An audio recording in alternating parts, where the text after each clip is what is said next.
Chennai 365, an effort by SKS in association with social, sports and cultural bodies to do good to a vibrant Chennai.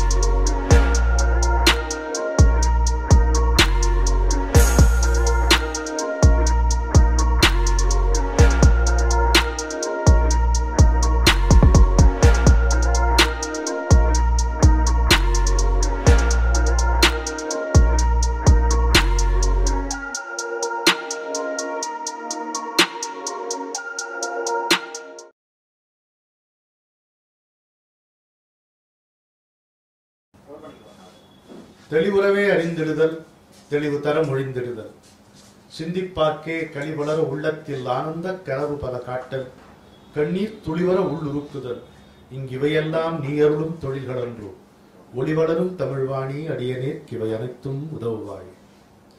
Srikrishna ஸ்வீட்ஸும் Bharatiya வித்யாபவனும் இணைந்து வழங்கிக் கொண்டிருக்கின்ற இசைக்கவியை கேளுங்கள் தொடர் நிகழ்ச்சியின் 24வது பகுதிக்கு உங்களை வரவேற்பது பெருமைப்படுகிறது. ஒரு தனிப்பட்ட கவிஞனுடைய பாடல்களையும் கவிதைகளையும் சொல்வதற்கு தொடர்ந்து இப்படி ஒரு மேடை கொடுப்பது என்பது ஒரு ஆச்சரியமான விஷயம்தான் இல்லையா? அதற்காக நாம் இந்த மழையையும் மீறி வந்திருக்கும் ரசிக பெருமக்களுக்கும் கிருஷ்ணா ஸ்வீட்ஸுக்கும் பாரதிய வித்யாபவனுக்கும் நன்றி சொல்ல கடமைப்பட்டிருக்கிறோம். இது ஏறத்தாழ் இந்த நிறைவு நிகழ்ச்சியாக இருக்கும். அடுத்த ஆண்டு இந்த நிகழ்ச்சி தொடர்வதற்கில்லை. ஒரு நிகழ்ச்சி வேண்டுமானால் இருக்கலாம். ஏனென்றால் நம்ம அந்த எழிலரசன் வந்திருந்த பொழுது அது பதிவாகாமல் போய்விட்டதால் அந்த நிகழ்ச்சி மாத்திரம் திரும்ப நம்ம வைத்துக் கொள்ளக்கூடும். இந்த முறை இங்கே நம்முடன் அமர்ந்திருப்பவர் இந்த பேர் வந்திருந்தா தெரிஞ்சிருக்கும். பிச்சாண்டி போன்ற ஆட்களுக்கு நல்லா தெரியும். நம்முடைய காலங்களில் அவன் வசந்த நிகழ்ச்சியில் பங்கு கொண்டு மிக சிறப்பாக அதை நடத்தி தந்த சிங்கப்பூரில் வாழ்கின்ற முனைவர் திரு மன்னை ராஜகோபாலன் அவர்கள். எனக்கு அவர் மிக இனிய நண்பர். அது ஒரு புறம் இருக்க, நான் சந்தித்த மனிதர்கள் மிக மிக இனிமையானவராக பண்பாளராக விளங்குகின்ற மனிதர்களில் அவர் குறிப்பிடத்தக்கவர் என்பதை நான் இங்கே பதிவு செய்ய விரும்புகிறேன். அவருடைய புலமைக்கும் ஆழத்திற்கும் அவர் என்னுடைய கவிதைகளுக்கும் பாடல்களுக்கும் இங்கே நயம் சொல்ல வருவது என்பது எனக்கு கிடைத்த பேரு. அவருக்கு இரக்கம், எனக்கு ஏற்றம். வணக்கம். அன்பண்ணப்பா வணக்கம். அனைவருக்கும் வணக்கம். மிக ஒரு மகிழ்ச்சியான தருணம் இது எனக்கு. நான் ஒரு கவிஞன் கிடையாது, நான் ஒரு படைப்பாளன் அல்ல. ஆனா என்னை அழைத்து என்ன, ஒவ்வொரு கவிஞனுக்கும் கலைஞனுக்கும் எழுத்தாளனுக்கும் படைப்பாளிகளுக்கும் தேவை அடிப்படையில் ஒரு சுவைஞன். அந்த அடிப்படையில் நான் ஒரு நல்ல ரசிகன். அதில் குறிப்பா உலகம் முழுதும் இசைக்கவிக்கு இருக்கிற ரசிகர்கள் ஏராளம் ஏராளம். இத முகதாட்சியத்துக்காக சொல்வது. தமிழகத்திலே தொடங்கி இன்றைக்கு உலகமெல்லாம் அவருக்கென்று ஒரு ரசிகர்கள் கூட்டம் இருக்கிறது. அந்த கூட்டத்தில் நானும் ஒருவன் என்கிற ஒற்றை தகுதியில் தான் நான் இங்கு வந்து அமர்ந்திருக்கிறேன். அடிப்படையிலே நான் கவிஞன் கிடையாது, ரசிகன். அந்த வகையில் ஒரு ரசிகனுக்கு, ஒரு சுவைஞனுக்கு கொடுக்கப்பட்ட பெரு வாய்ப்பாக எண்ணி மகிழ்கிறேன். அவருடைய கவிதையினை நான் இப்ப அது ஒரு ஒளி விளக்கு, நான் ஒரு தூண்டுகிற ஒரு தூண்டுகோல், அவ்வளவுதான். அப்பதான் அவர்கிட்ட அவருக்கு உள்ள இருக்கக்கூடிய அந்த கவி நயங்கள், அழகு, அந்த படைப்பாற்றல் அவையெல்லாம் வெளிப்படுவதற்கு ஒரு காரணியாக, உபாயமாக இருக்கும் என்பதுதான் என்னுடைய மகிழ்ச்சி, என்னுடைய எண்ணம். நான் கவிஞன் இல்லை என்றாலும் ஒரு கூட்டி கழிச்சு ஏதோ போட்டு ஒரு வார்த்தைகளை எல்லாம் சேர்த்து அவரை பத்தி நான் என்ன எழுதியிருக்கிறேன் பேஸ்புக்ல, எதுகையும் மூனையும் இவரை எதிர்கொண்டு அழைக்கும், வார்த்தை ஜாலமோ வானவில் தோற்கும், பேச்சின் ஊடே பாட்டும் பிறக்கும், பாட்டில் கலந்தே பைந்தமிழ் மணக்கும் என்று பாருங்க. ஒரு கவிஞனுடைய சுவைஞனாக இருக்கும் போதே ஏதோ என்னால் எழுதுவது. ஏன்னா தொடர்ந்து அவருடைய நிகழ்ச்சிகளை நான் பார்த்து வருகிறவன். அதுதான் என்னுடைய மகிழ்ச்சி. இவரு இட்டுக்கட்டி பாட்டு எழுதி மெட்டு கட்டி அதை பாடி சொட்டும் தேனாய் நாம் ருசிக்க கட்டுப்பட்ட தமிழ் இவர் நாவில் நலம்புரியும் விந்தை, விந்தையிலும் விந்தை. அதுதான் அவருடைய மகிழ்ச்சி.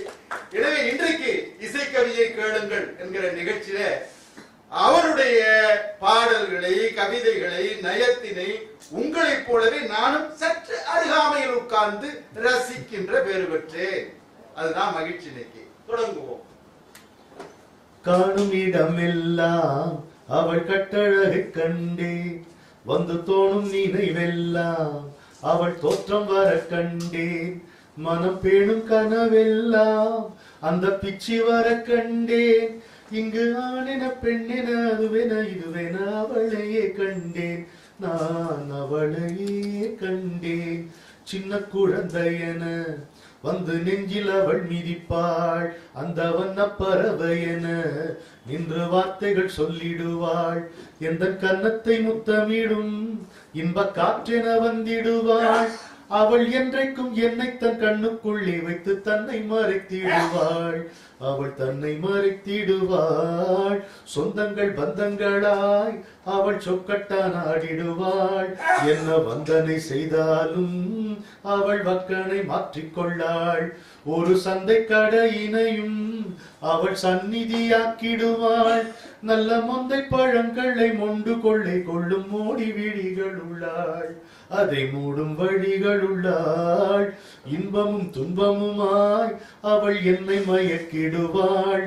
இடை மின்னும் அமைதியிலே அவள் மின்னல் விழி தெரிப்பாள். நான் என்னை தொலைத்து விட்டு வேறெங்கோ தவிக்கையிலே, அட என்னடா பிள்ளை நீ என்றெதிரே வந்து கன்னத்தை தட்டிடுவாள். சற்றே கட்டி தழுவிடுவாள்.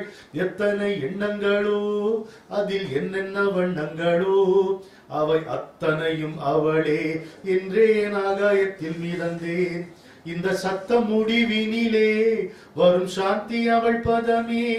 அட எத்தனை சொல்லியும் ஏதும் பெரிதில்லை என்ற நன்னை அவளே. என்றும் என்ற நன்னை அவளே. என்றென்றும் என்ற நன்னை அவளே. அழகான அருமையான தொடக்கம். ஒரு இறைவாழ்த்தோடு பகுத்தறிவு கவிஞர் என்று சொல்லக்கூடிய பாரதிதாசனும் எங்கெங்கு காணினும் சக்தியடா ஏழு கடல் அவள் வண்ணமடா தம்பி என்று பாடுவார். இவர் காணும் இடமெல்லாம், எனக்கு இந்த பாடல் ரசிக்கும் போது, காணும் இடமெல்லாம் அவள் கட்டழகை கண்டேன், தோணும் நினைவெல்லாம் அவள் தோற்றம் வர கண்டேன் அப்படின்னு ரொம்ப அழகாக பாடியிருக்கிறார். இந்த இறை சக்தி எங்கும் வியாபித்திருப்பது, இங்கெங்க நான் அப்படி எங்கும் இருக்கக்கூடிய சக்தி. அத ரொம்ப அழகா அவர் சொல்றாரு, காணும் இடமெல்லாம்னு. நம்ம கம்பன் பிரகலாதன் அவன்கிட்ட கேட்கிறான், இரண்யகசிபு எங்க இருக்கிறான், எங்க அவன் சாமி அப்படிங்கும் போது, சாணினுமுடன் அணிவினை சதகூரிட்ட கோணினுமுடன் இன்னின்ற தூணினுமுடன் மாமேறு குன்றினுமுடன் இன்னின்ற சொல்லினுமுடன் எல்லாவற்றிலும் இறைவன் இருக்கிறான் என்பதை ரொம்ப அழகா சொல்லுவாரு. அதை நம்முடைய இசைக்கவி அவர்களும் சொல்லியிருக்கிறார். அடுத்து இந்த சொல்லாட்சிய ஒரு வார்த்தை, பேரும் கனவெல்லாம் அந்த பிச்சு வர கண்டே. ஏன் இதை நான் கேட்கிறேன்னா, உளுந்தூர்பேட்டை சண்முகம் ஒரு பெரிய கவிஞர், அவரு நம்ம சீர்காழி கோவிந்தராஜன் ஐயா பாடும் பொழுது ஒரு பாட்டு அவருக்கு, பின்னல் ஜடை போட்டு பிச்சுப்பூ சுட்டிடுவார், பித்தனுக்கு இணையாக நர்த்தனம் ஆடிடுவார். அங்க பிச்சுப்பூ என்பது துர்க்கையம்மனுக்கு ஏற்ற பிடித்த உகந்த ஒரு பூ. சரி, இங்கே இவர் பிச்சி என்கிற சொல்லை பெண் எனும் பொருளில் பயன்படுத்தி இருக்கிறார். சரியா? ரொம்ப பிச்சி தானே, இஷ்டத்துக்கு தான் நடக்குது எல்லாம். அடுத்து இந்த வக்கணைங்கிற சொல்ல கிராமங்களை நாங்க எப்படி சொல்லுவோம்னா, நல்ல வக்கணையா சாப்பிடுவோம். அதை கொண்டு வந்து இறைபாடல்ல அம்மனை நினைத்து பாடுகிற பாடல ரொம்ப பொருத்தமா, வந்தனை செய்தாலும் அவள் வக்கணை மாற்றிக்கொள்ளாள் அப்படின்னு எழுதியிருக்கிற புனைந்திருக்கிற இடம் ரொம்ப அழகு இசைக்காரி. அடுத்து ஒரு சொல்ல உபயோகித்திருக்கிறார், மோடின்னு. நமக்கெல்லாம் தெரியாத சொல், ஆனா தமிழ் பயன்பாட்டு சொல். நான் ரொம்ப ஜாக்கிரதையா சொன்னேன், தமிழ் சொல்னு சொல்ல, தமிழ் பயன்பாட்டு சொல். எப்ப மோடி என்கிற சொல் 1955 வெளியான ஒரு பாடல்ல தஞ்சை ராமையாதாஸ், அனுதினம் செய்வார் மோடி அகமகிழ்வார் போராடி. என்ன பாடம் தெரியுது அந்த மோடி என்கிற வார்த்தையை நீண்ட நெடுநாளா நான் கேட்கல. ஒரு அழகா கொண்டு வந்து பாடல போட்டார். இசைக்கவி ரமணன் அவர்களுடைய பாடலின் சிறப்புக்கு அடிப்படை சொல்லாட்சி. இப்ப முடிவு பண்ணிருக்கோம். அடுத்த பாடல வேற ஏதாவது அது அவருடைய சிறப்பு. அடுத்ததாக கவிதையை பற்றி இசைக்கவி சொல்ல போறாரு. என்ன கவிதையை பற்றி எப்படி சொல்ல முடியும்? எது கவிதைன்னு சொல்ல முடியாது. உள்ளத்துள்ளது கவிதை, இன்பம் உருவெடுப்பது கவிதை, தெள்ள தெளிந்த தமிழில் இன்பம் தெரிந்துரைப்பது கவிதை. அது கவிமணி சொன்னார். வடமொழி தான கேட்டா, கணிக்குள்ளே கண் உறங்கும் விதை, விதைக்குள்ளே வெடித்திருக்கும் மரம், உயிர்ப்பறவையின் உள்ளுக்குள்ளே ஒளிந்திருக்கும் ஓசை, இவையெல்லாம் கூட கவிதை தான் அப்படின்னு சொல்லுவார். இன்னும் இடத்துல கவிதைன்னு சொல்லிட்டு நீண்ட வரிகளை நீட்டி மடக்கி போட்டா கவிதைன்னு நினைக்கிறவங்களும் இருக்காங்க. இன்னும் சில இடங்கள் ஆபத்து என்னன்னு கேட்டீங்கன்னா, ஒவ்வொரு சொற்றொடரையும் 2 தரம் சொன்னா கவிதை. அது ரொம்ப கொடுமை. யார் அழகா சொல்லுங்க, 2 இரட்டை கொடுமை. இரட்டை ஆயுள் தண்டனை சொல்லுவாங்க. அது மாதிரி ஆனா கவிதைக்கும் வசனத்துக்கும் என்ன வேறுபாடு? அதை சுரதா சொல்லுவார். கவிநடையும் உரை நடையும் வேறு வேறு. ஆக்கும் வரை நாம் அதனை அரிசி என்றும் ஆக்கிய பின் சோர் என்றும் சொல்லுகிறோம்.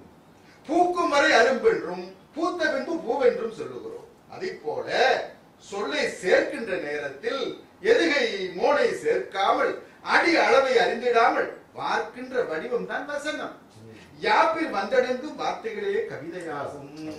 இது சுரதா சொன்னது. அவர் ஓமை கவிஞர் சுரதா சொன்னது. நான் சொன்ன விஷயத்தை கிண்டல் பண்ணி பாரதிதாசனே ஒரு பாடல கவிதை எல்லாம் இப்ப எப்படி இருக்கு அப்படிங்கறத 50களிலேயே அவர் சொன்னார். குப்பனம் குளிக்க போனான், கூடவே நானும் போனேன், எப்படா வந்தாய் என்றான், இப்ப நான் வந்தேன் என்றேன், இது கவிதை. அப்படி இப்ப ஒரு கதாநாயகன் ஒரு கதாநாயகியை பார்த்து பாடுவது மாதிரி வாரி எழுதியிருக்கிற ஒரு பாடல். விழி ஓரங்களில் சில நேரங்களில் வரும் பாவங்களும் கவியாகும். யாருக்கா தெரியுமா அந்த பாட்டு? அப்படி சொல்வார். எனக்கு நான் கவிஞனா இல்லாதனால எனக்கு விழி ஓரங்களில் சில நேரங்களில் வரும் பாவங்கள் கூட கவிதையாகுமான்னு நீங்க தான் சொல்லணும். ஏன்னா சொல்ல முடியாது. எதுக்கு poetry is a spontaneous அப்படின்னு சொன்னா வில்லியம் வேர்ட்ஸ்வர்த் உடனே கேட்டாங்க, ஓ அப்படியா, அப்படின்னா கோவம் கூட அப்படித்தானே வரும், அப்படி அது கவிதையா? எப்ப இந்த விளையாட்டுக்கு நான் வரல என்ன சொல்ல முடியாது. கவிதை எதை சொல்றது? ஒரு ஒரு ஸ்டூடெண்ட் ஒரு மாணவன் என்ன பண்ணா, அவனுக்கும் பிரின்சிபாலுக்கும் பிடித்தம் இல்லை. அவருக்கு மேல கரஸ்பாண்டன்ட் நீங்க வந்து உட்கார்ந்து இருக்கிறாரு, கவியரங்கம் நடக்குது. இந்த பையன் ஏறிட்டான் தெரியல, இவன் கவிதை படிக்கிறான். டஸ் புஸ்ன்னு பேசுறாரு பிரின்சிபால் வந்தா, எஸ் எஸ்ன்னு ஓடுறாரு கரஸ்பாண்டன்ட் வந்தா. கவியரங்கம் கவிதை ஒரே கைத்தட்டல். அவன் கூட ஒரு 50-100 பேர் கொண்டு வந்துட்டான். ஆக எது கவிதைன்னு நம்மளால முடிவுக்கு வர முடியாது. எதெல்லாம் அழகாக இருக்கிறதோ, நயமாக இருக்கிறதோ, ரசிக்கத்தக்கதாக இருக்கிறதோ, விரும்ப உகந்ததாக இருக்கிறதோ அதெல்லாம் கவிதை.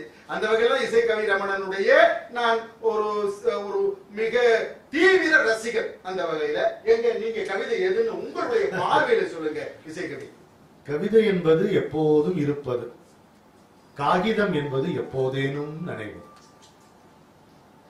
கண் விழித்ததும் கவிதை பிறக்கலாம், கண்ணிமைப்பிலே காற்றில் பறக்கலாம், மண் சிலிர்த்திடும் மழைத்துளி ஆகலாம், மௌனச் சுனையில் மருகி கிடக்கலாம், எண்ணம் தாண்டி வண்ணமில்லாததோர் ஏகாந்தத்தில் இளைப்பாறலாம், எந்த நேரமும் வந்து விழுவதாய் கண் விளிம்பிலே காத்திருக்கலாம். கவிதை என்பது எப்போதும் இருப்பது, காகிதம் என்பது எப்போதேனும் நனைவது. ஏக்கம் என்னும் நீலவானம் நிறைவின் மடியில் கிறங்கி கிடக்கலாம். ஏக்கம் என்னும் நீலவானம் நிறைவின் மடியில் கிறங்கி கிடக்கலாம். நிறைவின் மனத்தில் நெருடுமோர் கனவு ஏக்க ராணியின் சிந்தையில் நுழையலாம். தூக்கம் கலையலாம், துக்கமில்லாதோர் துன்பம் வண்டாய் குடைந்தொலிக்கலாம். தொட முடியாத ஒன்றை சற்றும் விட முடியாமல் கவிதை பிறக்கலாம். கவிதை என்பது எப்போதும் இருப்பது, காகிதம் என்பது எப்போதேனும் நனைவது. விண்ணை குடையுமோர் வெறிக்காற்று விரல்களில் சொரங்களாய் விளையாட வரலாம். விண்ணை குடையும் ஓர் வெறிக்காற்று விரல்களில் சொரங்களாய் விளையாட வரலாம். வீதி இறைச்சலில் வேதம் தெரிக்கலாம், நெஞ்ச கணருடன் கொஞ்சி குலவலாம். கண்ணீர் துளியை காதல் நனைக்கலாம். கவிதை என்பது அப்போது எழலாம், அந்த அமர கணத்திற்காக அல்லல் யுகங்கள் காத்திருக்கலாம். கவிதை என்பது எப்போதும் இருப்பது, காகிதம் என்பது எப்போதேனும் நனைவது. இடைவிடாமல் என்னுள் இருந்தே என்னை புணரும் இம்சை கவிதை. இடைவிடாமல் ஏக்கம் என்னும் சிதையில் என்னை எரிப்பதே கவிதை. இடைவிடாமல் காதல் கீதமா என்னை கரைத்து இசைப்பதே கவிதை. இடைவிடாமல் நானாயிருந்தே தானாயிருக்கும் தவமே கவிதை. தாளறியாத தவிப்பே கவிதை. கவிதை என்பது எப்போதும் இருப்பது, காகிதம் என்பது எப்போதேனும் நனைவது. நல்ல கவிஞனுக்கு ஒவ்வொரு கவிதையும் பிரசவம் என்று சொல்வார்கள். முத்து வெளிப்படுவதற்கு முன்பாக சிப்பிக்கு உறுத்துமா, அதை போல ஒவ்வொரு கவிதையினுடைய பிறப்பும் எத்தனை முக்கியத்துவம் வாய்ந்ததாக அந்த கவிதை வெளிவந்து குதிக்கிறது என்பதை இசைக்கவி ரமணன் அவர்கள் மிகச்சிறப்பாக இப்போது எடுத்து சொன்னார். அடுத்ததாக நாம அவரிடம் கேட்க இருப்பது கவி மனம். கவி மனம் எப்படிப்பட்டது என்று பார்க்கிறோம். ஏன்னா பாரதி சொல்வான், கவி உளம் காண்கிறார். அணிசேர் காவியம் ஆயிரம் கற்கினும் ஆழ்ந்திருக்கும் கவி உள்ளம் காண்கிறார். அந்த ஆதங்கம் பாரதிக்கும் இருந்தது. இறைவனை கவிஞன், இறைவன் என்பது கவிஞன், அவன் படைத்த கவிதை மனிதன் என்று சொல்லுவார். கவி உள்ளம்னு சொல்லும் போது கண்ணதாசன் சொல்வார், என்று வரை செங்கதிரில் ஒளி இருக்கும், என்று வரை நிலவினிலே குளிர் இருக்கும், என்று வரை இமயமலை நிமிர்ந்து நிற்கும், அன்று வரை என் கவிதை நிலைக்கும். எந்த ஒரு ஆளுமை, எத்தனை தன்னம்பிக்கை, அதுதான். வைரமுத்தும் ஒரு பாடல்ல சொல்வார், வானம் எனக்கு ஒரு போதி மரம், நாளும் எனக்கு அது சேதி தரும். அது ஒண்ணும் இல்லை, நான் ரூம் போட்டுத்தான் பாட்டு எழுதுவேன், அங்கத்தான் உட்கார்ந்து எனக்கு கவிதை வரும், பல சூழல்கள் எல்லாம் எனக்கு வேணும், அதெல்லாம் ஒண்ணும் இல்லை. வானம் எனக்கு ஒரு போதி மரம் என்றால் மூளை இருப்பவர்களுக்கு எந்த மூளையில் உட்கார்ந்து எழுத முடியும். இசைக்கவி ரமணன் அவர்கள் ரோட்ல நடந்துகிட்டு போகும்போதே அவருடைய சிந்தனைகளே பாடல் பிறக்கும், அவருடைய களம். அப்படி பார்க்கிறோம். அப்ப கவிஞர் மனம் எப்படி இருக்கும் என்பதை இப்போது இசைக்கவி அவர்கள் நமக்கு சொல்றார். நான் தேட வந்தே அதைத்தான் பாட வந்தே, நான் தேட வந்தே அதைத்தான் பாட வந்தே. என் உயிருக்கு மறுபெயர் கானம், என் உணர்வுக்கு மறுபெயர் கவிதை. ஒரு நதியில் மலர் விழுந்த போது அதில் ஜனனம் மரணம் கிடையாது. எனில் கொள்கைகள் கூச்சல்கள் கூத்துக்கள் ஏது. நான் தேட வந்தே அதைத்தான் பாட வந்தே.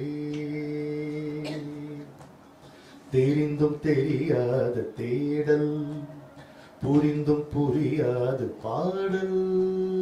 தெரிந்தும் தெரியாத தேடல், புரிந்தும் புரியாத பாடல். எது அழைத்ததோ அதன் வசத்திலே பல யுகங்களாய் ஒரு பயணம். எது இசைத்ததோ அதன் முகத்திலே இதழ் பதித்திடும் வரை சலனம். இதை அறிந்தும் தீராது தாகம், இதை ஆள முடியாது தேகம். இங்கு அகமே புறமெனில் புயலே அமைதி, அந்தரங்கத்தில் ஏது நியதி. நான் தேட வந்தே அதைத்தான் பாட வந்தே. ஊரடங்கிடும் நேரம் உள்ளே ஒரு விழி திறக்கும். மேகமில்லாத வானம் மோகத்துளி ஒன்று தெரிக்கும். எது கிடைத்ததோ அதை அளந்திட மனம் அடிக்கடி தவம் நாடும். பல சுகங்களும் சில துயர்களும் படும் முகத்தில் முகத்தை தேடும். இதில் ஒவ்வொரு கணமும் தருணம், துளி ஓய்வு இல்லாத மரணம். இது நடுவில் இல்லாது முடிவும் கிடையாது, விதியும் தடுமாறி விழிக்கும் போது நான் தேட வந்தேன், அதைத்தான் பாட வந்தேன். என் உயிருக்கு மறுபெயர் கானம், என் உணர்வுக்கு மறுபெயர் கவிதை. ஒரு நதியில் மலர் விழுந்த போது அதில் ஜனனம் மரணம் கிடையாது. எனில் கொள்கைகள் கூச்சல்கள் கூத்துக்கள் ஏது, நான் தேட வந்தேன், அதைத்தான் பாட வந்தேன். கவிதையை கேட்பது என்பது சுகமானதுதான், அதை பாட்டாக கேட்பது என்பதற்கு எத்தனை அதிர்ஷ்டம். எனக்கு மின்னஞ்சல்ல எனக்கு அனுப்பி வைத்தார் கவிதைகளை. நான் பேசுறது சரியா இருக்குதா? மின்னஞ்சல்ல அனுப்பி வைத்தார், படித்தேன். ஆனா இப்போ உட்கார்ந்து அந்த இசையாக அவர்கிட்ட வெளிப்பட்டதை கேட்கும் போது அத்தனை ஆனந்தமாக இருக்கிறது, ரொம்ப சந்தோஷம். அப்ப நான் அந்த மின்னஞ்சலில நேற்று இரவு அவர்கிட்ட வாங்கி அதை படித்த போது எனக்கு 2 வரி ரொம்பவே எல்லாம் சிறப்பாக இருந்தாலும், நான் எடுத்து எது கிடைத்ததோ அதை அளந்திட மனம் அடிக்கடி தவம் நாடும். ஒரு ரசிகர், ஒரு கவிஞனுடைய மனம் தத்துவார்த்தமான கருத்துக்களை, தன்னுடைய இதயத்தில் இருக்கிற சிந்தனைகளை தன்னுடைய ரசிகர்களுக்கு பிறருக்கு வழங்குவதற்கு பகிர்வதற்கு துடிக்கும். அதான் உண்மை. அது மட்டுமல்ல, எதையும் பகிர வேண்டும் என்கிற ஒரு சிறந்த சிந்தனை சங்க இலக்கிய காலத்திலிருந்து பார்க்கிறோம். பெருஞ்சித்திரன்கிற புலவன், பெருஞ்சித்திரனா புலவன், வறுமை வாய்ப்பட்ட புலவன். அவன் குமணவளல பார்த்து பாடினான், சிறப்பாக பாடினா. குமணவள அள்ளி அள்ளி கொடுத்தான். அவன் பார்க்கவே முடியாத சொத்துக்களை எல்லாம் அள்ளி கொடுத்து, போய் வச்சுக்க, நல்லா இரு, கவிஞன் நல்லா இருக்கட்டும், சிறப்பா இருக்கட்டும் அப்படின்னா கொண்டுட்டு வந்தேன். என்ன செய்யணும்? 7 தலைமுறைக்கு ஒரு சேர்த்து வைக்கணுமா இல்லையா? அதானே வழக்கம் தானே, 7 தலைமுறைக்கு சேர்த்து வைக்கணும் அப்படின்னு அவன் கொண்டு வந்து கொடுத்து மனைவிட்ட சொல்றான். இத்தனை பசியில, இத்தனை பட்டியல, புள்ள வறுமையில கிடந்த இந்த சூழலை, இத்தனை பாடத்தை அனுபவிச்சவன் என்ன சொல்றான்? 2000 ஆண்டுகளுக்கு முன் சொல்லப்பட்ட ஒரு பாடல், கவிஞனின் உள்ளம் எப்படி. அவர் சொன்ன வரிக்கு சொல்ற என்ன சார்? எது கிடைத்ததோ அதை அளந்திட மனம் அடிக்கடி தவம் நாடும்னு சொன்னாரு. இது உங்களுக்கு மட்டும் இல்ல, உங்க கவி பரம்பரைக்கே உடையதுங்கிறதுக்கு சொல்றேன். இன்னும் கொடுத்துட்டு மனைவியை பார்த்து கொடுக்குறாரு, கொடுத்துட்டு இவ்வளவையும் கொடுத்துட்டு இன்னோர்க்கும் என்னாது, இவங்க உங்களுக்கு தான் கொடுக்கணும்னு அளக்காது, இன்னோர்க்கும் என்னாது, என்னோடும் சூழாது, எனக்கு வேணும்னு வச்சுக்காம வல்லாங்கு வாழ்ந்தும் என்னாது, இதை வச்சு வாழ்வாங்கு வாழ்வோம்னு நீ நினைக்காமல் நீயும் எல்லோருக்கும் கொடுமதி மனைக்கிழவோயே. அதுதான் மண்ணையுடைய சிறப்பு. இவர் சொல்லும் போது நமக்கு அது அப்படியே புரியுது பாருங்க. இதுதான் நான் இதுக்கு முன்னாடி ஒரு கூட்டம் பேசிட்டு தான் இங்க வரேன். அங்க நல்லி செட்டியார் வந்திருந்தாரு. அவர்கிட்ட இன்னைக்கு என்ன நிகழ்ச்சின்னு மாதிரி இருக்கு, மண்ணை ராஜகோபாலர் வராரு, உரையாட போறாரு அப்படின்னு. அவர் யாருன்னு கேட்டார். இவரை பத்தி சொன்னேன். அவருக்கு பாருங்க அது எப்படி மனசுல ஏறி போச்சுன்னா, அந்த மேடையில் ஏறி இவரை பத்தி பேசுறாரு. இவர் சந்திச்சதுல நான் சொன்ன அவரை பத்தி சொன்னது தான். அவர் புறநானூறுலாம் நமக்கு புரியும்படி சொல்லுவாரா அப்படின்ட்டு மைக்கில் ஆச்சரியமா சொல்றாரு. அதுதான் நிரூபணம் இங்க. செட சொல்லுதல்ங்கிறார் பாருங்க. அவர் அந்த பெருஞ்சித்திரனாருடைய கவிதையை சொல்லும் பொழுது நமக்கே இது இன்னாருக்கு தான் கொடுக்கணும்னு நினைக்காம, நமக்கு தான் வச்சுக்கணும்னு நினைக்காம, நம்ம வாழ்வாங்க வாழ்னதை வச்சுக்கிட்டு நினைக்காம அள்ளி கொடுத்துட்டு என் மனைவியே. இத்தனை சிறப்பு மிக்க கவிஞனை பார்த்து அந்த கவி பரம்பரையிலே வந்த நம்முடைய இசைக்கவி ரமணனுக்கும் தன்னுடைய சிந்தனையை, தன்னுடைய எண்ணங்களை பிறரோடு பகிர வேண்டும் என்கிற நினைவு புதிதல்ல, ஆச்சரியப்படத்தக்க ஒன்றும் இல்லை, அது அவர்களுக்கே உரியது. அடுத்ததாக நம்ம பார்க்க போறது ரொம்ப மகிழ்ச்சிக்குரிய ஒரு பாடல். என்ன அப்படின்னா, பெண்ணின் பெருமையை பற்றி போற்றக்கூடிய, பாராட்டக்கூடிய பாடல். பெண்ணின் பெருமைதான் நம் மண்ணின் பெருமை. ஆனா நம்ம ஏதோ பெண்களை தமிழ் சமுதாயம் இந்திய சமுதாயம் அடிமைப்படுத்தி வைத்திருந்ததாகவும் பிற சமுதாயம் எல்லாம் பெண்களை போட்டி உலகம் எல்லாம் பாராட்டியதாகவும் ஒரு தவறான ஒரு கருத்து இருக்கு. நச்சல்லையார், ஆதிமந்தியார், வெள்ளி வீதியார், முடத்தாம கன்னியார், ஔவையார், இன்னும் நான் சொல்லிக்கொண்ட 32 பெண்பார் புலவர்கள் சங்க இலக்கிய காலத்துல 2000 வருஷத்துக்கு முன்னாடி பாடி இருக்கிறார்கள். இன்னும் சொன்னா முதல் பெண் அம்பாசிடர் யாருன்னு கேட்டா ஔவையார் தான். அவர் தான் அதியமானுக்கும் அடுத்தவர் யாரு, தொண்டைமான். தொண்டைமானுக்கும் அதியமானுக்கும் இடையிலே சமரசம் செஞ்சு வைக்கக்கூடிய நிலையில் இருந்த புலவர். அவர் சொன்னதை கேட்டுக்கிட்டாங்க. அந்த அளவிற்கு பெண்கள் செல்வாக்கு மிக்கவர்கள்.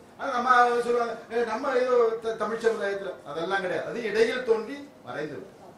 அது ஏன் அப்படி சொல்றேன்னு கேட்டா, பிளேட்டோ யாரு, கிரேக்க தத்துவ ஞானி, அவர் சொல்றான், உலகத்தில் எத்தனையோ பிறவிகள் இருக்கிறது இறைவா நன்றி என்னை நீ மனிதனாக படைத்தார். உலகத்தில் எத்தனையோ இனங்கள் இருக்கிறது, நல்ல வேளை என்னை நீ கிரேக்கனா படைச்ச. உலகத்துல ஆண் பெண்ணு இருந்தாலும் என்ன ஆணா படைச்ச பத்தியா, அதுக்கு நன்றி. இவ்வளவு தத்துவ ஞானி என்று சொல்லப்படுகிறோம். நம்முடைய வள்ளுவன் தான் சொன்னா, பிறப்புக்கும் எல்லா உயிர்க்கும். தமிழ் சமுதாயம் ஏதோ நம்ம பெண்களை அடிமைப்படுத்தி வச்சிருந்தோம் இல்ல, அது இடையில் இருந்த மாறிய சூழலுக்கு ஏற்பட்ட ஒரு விஷயம். இன்னும் சொன்னா 1917 தான் உலக நாடுகள் பெண்களுக்கு வாக்குரிமையை கொடுத்தது. ஆனா குடவோலை முறையிலேயே பெண்களுக்கு வாக்குரிமை இருந்ததாக பழைய வரலாறுகள் சொல்கிறது. ஆகையினால பெண்ணின் பெருந்தக்க யாவும். எனவே அந்த பெண்ணை போற்றுகிற வகையிலே நம்முடைய இசைக்கவி அந்த பாடலை கேட்போம். ரொம்ப ரொம்ப இதயம் நல்லெண்ணெய் முத்து அண்ணாச்சி எனக்கு ரொம்ப இனிய நண்பர். அவர் ஒரு நிகழ்ச்சி ஏற்பாடு பண்ணி என்னை கூப்பிட்டாரு வைங்க. நான் இறங்குறதுல இருந்து ட்ரெயின் வரைக்கும் வருவார். ட்ரெயினில் ஏற்றி வருவதற்கு கூடவே இருப்பார். இந்த நிகழ்ச்சி முழுக்க ரசிப்பார். அது மாதிரி பெரிய ரசிகர். நிலக்கோட்டையில ஒரு பெண்கள் பள்ளிக்கூடத்துக்கு கூட்டு போனார். நீங்க பேசுங்க கேட்டு. அங்க ஒதுக்கப்புறமா இருக்கக்கூடிய அந்த பள்ளிக்கூடத்தில் இருக்கிற பெண்கள் அது என்ன புரிஞ்சுச்சு, என் வாழ்க்கையில மறக்க முடியாத ஒரு நிகழ்ச்சியா அது அமைஞ்சது. அந்த ரசனை அது எல்லாம் நல்லா புரியுது. அதாவது நம்ம கிட்ட என்ன ஒரு பெரிய குறைன்னா, இங்கிலீஷ் பேச தெரியலன்னா அறிவு கம்மின்னு நினைக்கிறோம். அதுதான் அறியாமை. அதுக்கு பேர் தான் அறியாமை. என்னமா அது புரிஞ்சுக்கிட்டாங்க. அவனுக்கு பாடின பாட்டு தான். நீ எதுக்கு வெளியில போய் தேடுற சுதந்திரம்ன்றது உள்ள இருக்கு. நீ எதுக்கு ஒரு துணைய தேடுற, யாரோ ஒரு உனக்கு ஆதரவா இருக்குன்னு நீ தானே ஆதரவு. அதப்படி நீ மறந்து போகலான்றது இந்த பாட்டு. இப்போ அந்த 700 பெண் குழந்தைகள் உட்கார்ந்து இதை கண்ணீர் விட்டு கேட்டதுதான் ஞாபகம். திறந்திருக்கும் வாசலிலே திசை என்ன தேடுகிறாய், தெருமுனையில் முழு நிலவு தீபம் ஏன் ஏந்துகிறாய், மடி மீதில் மலர் விழும் போதும் மகளேன் வாடுகிறாய். திறந்திருக்கும் வாசலிலே திசை என்ன தேடுகிறாய், தெருமுனையில் முழு நிலவு தீபம் ஏன் ஏந்துகிறாய், மடி மீதில் மலர் விழும் போதும் மகளேன் வாடுகிறாய். உன் பாதை முள்ளானாலும் உன் பாதம் மலராக்கும், ஊர் வந்து தடை சொன்னாலும் உன் நெஞ்சம் அதை வெல்லும். கள்ளூரும் கனலே நீ கண்ணீரில் கரையாதே, கரையேறி தாகம் என்று கங்கையே தேடாதே. திறந்திருக்கும் வாசலிலே நீ அன்னை, நீ மழலை, நீ புயல், நீயே தென்றல், நீ இன்றி இங்கே எதிலும் நிறம் இல்லை, நிழலும் இல்லை. தாயாக தாங்கிட வந்தாய், தாலாட்டு கேட்பாயா? தங்கமே கனவினில் எங்கோ நகை தேடி போவாயா? திறந்திருக்கும் வாசலிலே வானெங்கும் பலவித சலனம், வானில் ஒரு சுவடில்லையே, வாழ்க்கை ஒரு வறண்ட பயணம், வண்ணமலர் அழவில்லையே. நான் என்ன சொல்வேன் பெண்ணே, நீ உன்னை காண்பாய் கண்ணே. நரகமே உலகானாலும் நலம் செய்யும் உன் கண்ணே. திறந்திருக்கும் வாசலிலே திசை என்ன தேடுகிறாய்? திருமுனையில் முழு நிலவு, தீபம் ஏன் ஏந்துகிறாய்? மடி மீதில் மலர் விழும் போதும் மகளே வாடுகிறாய். பள்ளிக்கூடங்களிலே பாடமாக வைக்கப்பட வேண்டிய பாடல். நான் வேண்டி விரும்பி இந்த பாடலை பாட வேண்டும் என்று அவரிடம் கேட்டுக்கொண்டு இவருடைய சாய்ஸ் அதற்கு என்னங்க இந்த பாடலை கொடுத்தார். அதிலே கல்லூரும் கனவே நீ கண்ணீரில் கரையாதே, கரையேறி தாகம் என்று கங்கையை தேடாதே, கங்கையே தேட, கங்கையே நீதான் கங்கையே தேடாதே. நீ போய் கரையேறி தாகம் தாகம் தண்ணி எங்கன்னு கேட்கலாமா? பார்த்தோம். நம்ம குரல் சொன்னது பெண்ணின் பெருந்தக்க யாவுல. அடுத்த ஒரு பாடல்ல மங்கையராய் பிறப்பதற்கே மாதவம் செய்திட வேண்டும் அம்மா, உங்கள் பங்கைய கை நலம் பார்த்தல்லவோ பாரில் அறங்கள் வளருதம்மா அப்படின்னு கவிமணி தேசிய விநாயகம் பிள்ளை பாடினார். எல்லாம் உண்மை. ஆனா ஆதியிலே இல்லாது பாதியிலே பெண்களுக்கு நீதிக்கு புறம்பாக சில அடிமைத்தனங்கள் இருந்தது நம்ம பார்த்தோம். கண்ணதாசன் பாடலே சொல்லுவார், காலமீது காலமீது கண்ணுறங்கு மகளே, காலம் இதை தவற விட்டால் தூக்கம் இல்லை மகளே. அந்த அடுத்த 2 வரியில அவர் சொன்னது மனதை கரைக்கக்கூடியதாக இருக்கும். பெண்ணாக பிறந்தவர்க்கு கண் உறக்கும் 2 முறை, பிறப்பில் ஒரு தூக்கம், இறப்பில் ஒரு தூக்கம் என்று சொல்லி வேதனையை வெளிப்படுத்துவார். இசைக்கவி ரமன் பெண்ணாக பிறந்த பிள்ளைகளை எப்படி ஒரு தன்னம்பிக்கையோடு காலம் இருக்கிறது, நீயே கங்கை என்று சொல்லுகிற வகை நமக்கு மகிழ்ச்சி தரக்கூடியதாக, தன்னம்பிக்கை தரக்கூடியதாக ஒரு அருமையான பாடலை நமக்கு தந்திருக்கிறார். அடுத்தது கவிஞனும் கவிதையும் அப்படிங்கிற பாடலை நம்ம கேட்கிறோம். அதாவது நான் இதை முன்பே கூட உங்களுக்கு ஒரு 2 முறை சொல்லியிருக்கிறேன்னு நினைக்கிறேன். இந்த கவிதை இல்லை, கவிதையை காட்டிலும் ஆச்சரியம் அந்த கவிதை திறக்கின்ற அந்த முறைமை, அந்த நிகழ்ச்சினை போல் ஆச்சரியம் இல்லையடா பாரதி சொல்வார். அது என்னால எந்த கவிஞனும் அதை வெளிப்படுத்தினதா தெரியல. அப்படி பார்க்கும்பொழுதுதான் சொல்ல முயன்று தோற்பதே கவிதை, சொல்ல முயன்று தோற்றேன் நானுமே அப்படி தோணுது. அது அது எப்படி இந்த கவிதை வருகிறதுங்கிறத ஐயோ அதை உங்களுக்கு காட்டணும்ட்டு எனக்கு ஆசை, அதை காட்டுறதுக்கு வாய்ப்பே இல்லாம. இப்ப நான் சொல்ற கவிதைகள்லாம் ஒன்றும் பெரிய விஷயமே கிடையாது. ஒரு உதாரணம் சொல்லணும்னா, இந்த ரயில்வேல கார்பன் காப்பி வச்சு எழுதுவாங்க பாருங்க, அது முதல் காப்பியே புரியாது, அதுல 4 கார்பன் வச்சு எழுதிப்பான், அது ஒரு எழுத்து தான் இருக்கு. அது மாதிரிதான் இந்த வெளியில வரக்கூடிய இந்த ப்ராடக்ட்ங்கிறது. உள்ள இருக்கிற அந்த நிகழ்முறை ப்ராசஸ் இருக்கு பாருங்க, அதை விட ஈர்ப்புடையது வசீகரமானது உலகத்தில் எதுவுமே. ஒரு கவிதை வெளிப்படுத்துவதை காட்டிலும் ஒரு கவிஞனா இருப்பதுதான் ரொம்ப ஸ்லாக்கியமானது. காகிதம் நினைப்பவர் கவிஞர் இல்லை இல்லையா, அவர் கண்ணீரையே நினைப்பவர் சொல்லலாம். கவிஞனாக இருப்பது கூட பெரிய விஷயம் இல்லை, கவிஞனுக்கு மனைவியா இருப்பது பெரிய விஷயம். பாருங்க, மொத்த கைதத்திலே வாங்கிட்டாரு.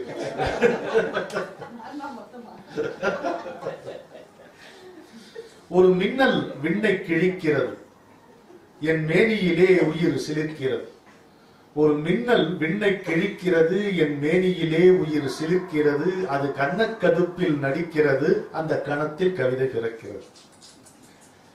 எங்கோ நிலவின் மறுபக்கம் ஏதோ மர்மம் இருக்கிறது, அது தங்க தமிழின் தயவினிலே தரிசனமாக கிடைக்கிறது. தமிழ்னா பிறக்கணுங்க. எங்கோ நிலவின் மறுபக்கம் ஏதோ மர்மம் இருக்கிறது, அது தங்க தமிழின் தயவினிலே தரிசனமாக கிடைக்கிறது. உள்ளுக்குள்ளே ஒரு வெள்ளம் ஊசி முனைக்காய் தவிக்கிறது.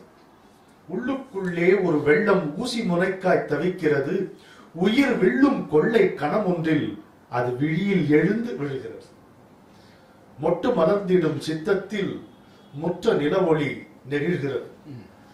மொட்டு மலர்ந்திடும் சித்தத்தில் முற்ற நிலவொளி நெகிழ்கிறது. ஒரு சொட்டு தேனுக்காகத்தான் இந்த சொக்கட்டானும் தொடர்கிறது. மீதி உயிரே வியர்வையென மீறிக்கொண்டு வருகிறது. பாதி வயிற்றை சுடுகையிலே பற்றி கொண்டு வருகிறது. எல்லாம் பிசியலாஜிக்கல் டிஸ்டர்பன்சஸ் ஒரு கவிதை வரும்போது பாடலில் கடலாய் எழுகிறது. முட்டை திருடும் அணில் ஒன்றை சிட்டுக்குருவி துரத்துவதாய். நீங்க பாத்திருக்கீங்களா தெரியாது. அணில் செய்யற ஒரு திருட்டுத்தனம் எனக்கு பிடிக்காது. சின்ன குழந்தை வரும்போது குருவி கூட்டுல போய் முட்டையை திருட்டு போகும். 2 அப்பா குருவி அம்மா குருவி அதை துரத்திட்டு போகும். முட்டை திருடும் அணில் ஒன்றை சிட்டுக்குருவி துரத்துவதாய் பொட்டலிலே சில மழை துளிகள் உதிரும் போதே மறைந்துவிடும். தன்னந்தனியே நான் மட்டும் தலையணையில் கண்ணீர் முட்டும். தட்டப்படாத கதவுகளை பதறி பதறி கைதட்டும். என்னே மனதின் ஊமை வெறி, ஏனோ நீரில் தீயின் பொறி. என்னே மனதின் ஊமை வெறி, ஏனோ நீரில் தீயின் பொறி. எத்தனை முறைகள் முயன்றாலும் எட்ட முடியாது அந்த உரி. ரொம்ப அழகான ஊமையை அவர் இங்க பயன்படுத்தி இருக்கிறார். நானே சில நேரங்களில் எப்பயாவது இந்த ராத்திரி நேரத்தில் தான் படிக்கிறதுக்கு வாய்ப்பு இருக்கு. ஒரு 12 மணிக்கு மாதிரி படிச்சுட்டு இருக்கும்போது நானே பார்க்க சிரிப்பேன். நேற்று இதை ரொம்ப ரசித்தேன். அதை என்ன எப்படி போட்டிருக்கிறார், எழுதியிருக்கிறாரு. முட்டை திருடும் அணில் ஒன்றை சிட்டுக்குருவி துரத்துவதாய் பொட்டலிலே சில மழை துளிகள் உதிரும் போதே மறைந்து விடும். ஏன்னா வெப்பம் அந்த துளி விழுந்த உடனே மறைந்து போகிறது. இந்த இந்த ஒரு இந்த எழுத்தை நான் எங்க எதோடு ஒப்பிட்டு பார்க்கிறேன் அப்படின்னு சொன்னா, சங்க இலக்கிய பாடல் ஒன்று. அதுல தலைவி தலைவனை பிரிந்திருக்கிறார். ரொம்ப அழகான பொண்ணு. பிரிந்த உடனே அந்த அழகு நலமெல்லாம் குன்றி விட்டது, குறைந்து விட்டது, போய்விட்டது. எப்படி முட்டை திருடும் அணில் வந்த உடனே இந்த பொட்டல் வெளியிலே என்று அந்த ஊமை காட்டினாரோ அதை போல கொடுக்கிறாரு. கல் பொறு சிறு நுரை போல மெல்ல மெல்ல எல்லாகுதுமே. எது அழகு நலம் கொஞ்சம் கொஞ்சமா குறைந்துதான். ஆமா, கல் பொறு சிறுநுரை போல மெல்ல மெல்ல எல்லாகுதுமே அப்படின்னு அந்த இலக்கிய காலத்து அந்த வரியும் இசைக்கவி ரமணன் இப்ப கொடுத்த வரையும் பார்க்கிறேன். எப்படி இல்லாம போச்சு, எப்படி மறைஞ்சு போச்சு என்பதற்கு அந்த சங்க இலக்கிய பாடலினுடைய தன்மையை ஒத்ததாக இவருடைய ஓமை இருப்பதை நேற்று ராத்திரி படித்து ஒரு ஒப்பீட்டு முறை, ஒரு ஈண்டு நோக்குதல் என்று சொல்வாங்களே அந்த முறையிலே நேற்று இரவு பார்த்துட்டு வியந்த நம்முடைய கவி நடையை, கவி நயத்தினை, ஒரு காட்டுகிற ஓமையை. ஏன்னா ஒரு கவிஞன் எங்கிருந்து கற்றுக்கிறான்? இயற்கையை பார்க்கிறதும், உலகத்தை பார்க்கிறதும், மக்களுடைய அனுபவங்களும், ஏழ்மையும் வறுமையும், பிறருடைய பேச்சும் நடைமுறைகளையும் கொஞ்சம் கொஞ்சமா பார்த்து பார்த்து பார்த்து அதிலிருந்து பிறப்பதுதானே கவிதை. அப்ப இந்த விஷயங்களை எல்லாம் உலகை உற்று நோக்குகிற, அதிலிருந்து கற்றுக்கொள்கிற, அதை பகிர்கிற ஒரு கவிஞன் அதானே சிறப்பான உண்மையான இயல்பான கவிஞன். அதானே இசைக்கவி ரமணன். அதை பார்க்கிறோம். அடுத்து என்னே மனதின் ஊமை வெறி, ஏனோ நீரில் தீயின் பொறி. இது நான் நெஞ்சுக்குள் முல்லை வைத்து யார் ஜெயித்தது, தண்ணீரில் நிற்கும் போதே வேர்க்கின்றது நெஞ்சு பொரு கொஞ்சம் இரு, தாவணி விசிறிகள் வீசுகிறேன், மன்மத அம்புகள் தைத்த இடங்கள் சந்தனமாய் என்னை பூசுகிறேன் என்று சொன்ன வைரமுத்துனுடைய அந்த வரிகளோடும் ஈண்டு நோக்கி பார்க்கிறேன்.